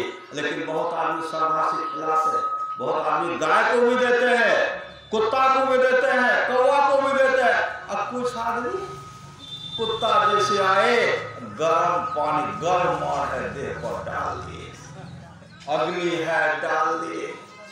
आए थे से पुण्य करवा करके पुण्य लोग की प्राप्ति कराने के लिए आए थे, और पर क्या किए, गर्म मार दे दिए, अग्नि डाल दिए। नहीं मिला तो छोलने से फेंकते हैं, देह में लगा आंख में लगा तो आंख फूट गए। श्री सदगुरु, अभी भी इस तरह है। वहां जब आपसे हिसाब लिया जाएगा, आप कहिएगा हमको मौका कहां मिला, हमको दान पुण्य करने का मौका कहां मिला। उस समय जमराज कहेंगे जिस समय तू खा रहा था तेरे सामने कुत्ता बैठा हुआ था। इन्हें कहेंगे कोई राजा महाराजा बैठा हुआ। जिस समय तू खा रहा था तेरे सामने कौवा बैठा हुआ था, तेरे सामने कुत्ता बैठा हुआ था। आधा टुक्का में दे देता, आधा ग्रास में दे देता। आज तुमको भोजन की कमी नहीं होती। इसलिए सास ससुर का सेवा कीजिए, पति का सेवा कीजिए, माता पिता का सेवा कीजिए, आपस में मेल से रहिए, आपस में मेल से रहिए। पाव भर आटा ले लेते हैं, धुनने रखना है। श्री सदगुरु, 1 किलो आटा मेरे सब को ले रहे, वह मोबाइल छूट रहा है, सीरियल देखने टीवी नहीं। श्री सदगुरु, हमर घर है छूट रहा है, सबटा खेत बने हम ही खेत सब बने हम ही। आंख से लोग भी छू रहा है, और होते होते नाक से वो भी गिर गया। सान करके आटा सान करके रोटी मोटा करके खिला दे। श्री सदगुरु, रोटी बनाइए, रोते हुए रोटी मत बनाइए। श्री सदगुरु, आंसू बहाते हुए रोटी मत बनाए, सभा प्रेम से हंसते हुए रोटी बनाए, हंसते हुए। अगर हंसते हुए बना करके खिलाएंगे, आपके जीवन में हमेशा हंसी खुशी रहेगी और आप हंसते हुए हंसी दिलाए होंगे। श्री सदगुरु, संत महापुरुष की बनाए संसार के लोगों, संसार में ऐसा काम करो, मरने के बाद दफनाने जलाने वक्त 2 आंसू बहा दे, फलाना ऐसे थे, फलाना ऐसे थे, मतलब शुभ कर्म होकर कबीरा हम पैदा हुए, हम हंसे जग रोज, करनी ऐसी कर चलो, हम हंसे जग रोज। तो हम लोग तो चलेंगे नहीं, आप लोग भी चलेंगे, सबको चलना है। अभी तो अपने अपने घर हो जाएंगे ना। श्री सदगुरु, अब फिर एक दिन छोड़िए उसके लिए चर्चा नहीं, लेकिन अभी तो सब अपने अपने घर हो जाएंगे।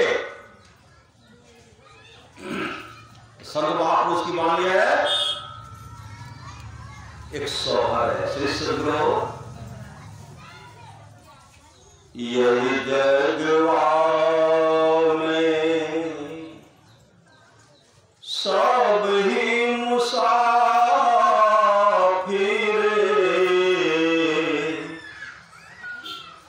काहू के घर वालों आपन है,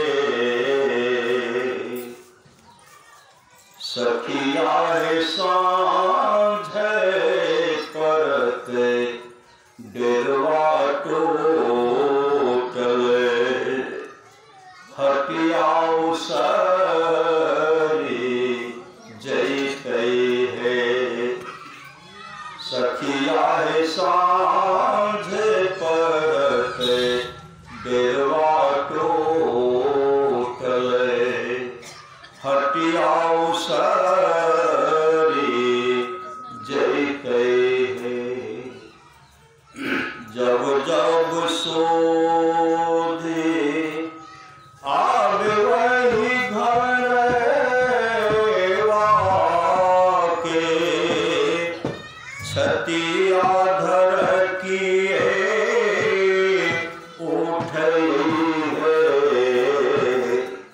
सखिया है दिन मोरा भले दुर्दीन पिया उठ कहना गेले रे सखिया दिन मोरा भले दुर्दीन पिया उठ कहना गेले हे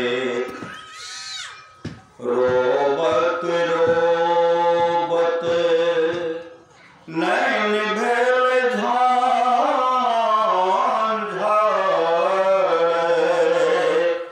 नैन से जमुन बहे रोबत रोबत नैन भेल नैन से जमुन बहे सखिया है केकरा ओ हरिया में दिवस गमा यौबहे सखिया है केकरा ओ हरिया में दिवस गमा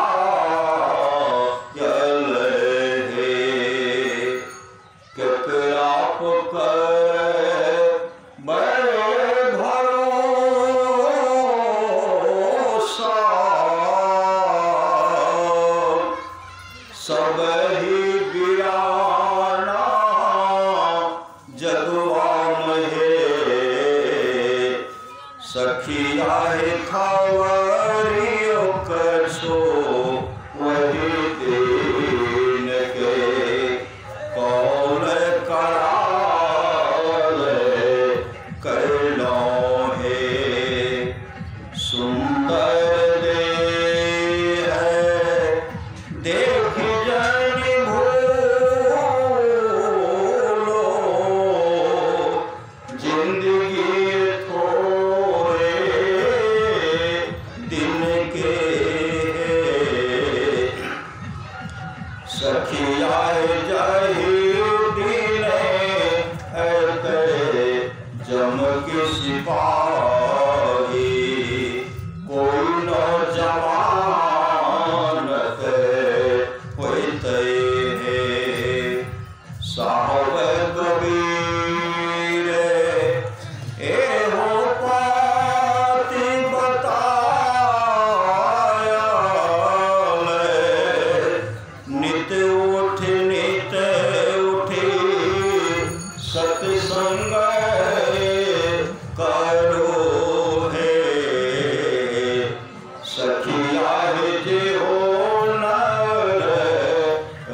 सखिया सांझे पड़त डेरवा टोटल हटियाऊ सरी जय कहे। अब एक समताव सुन लीजिए।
गौरन सा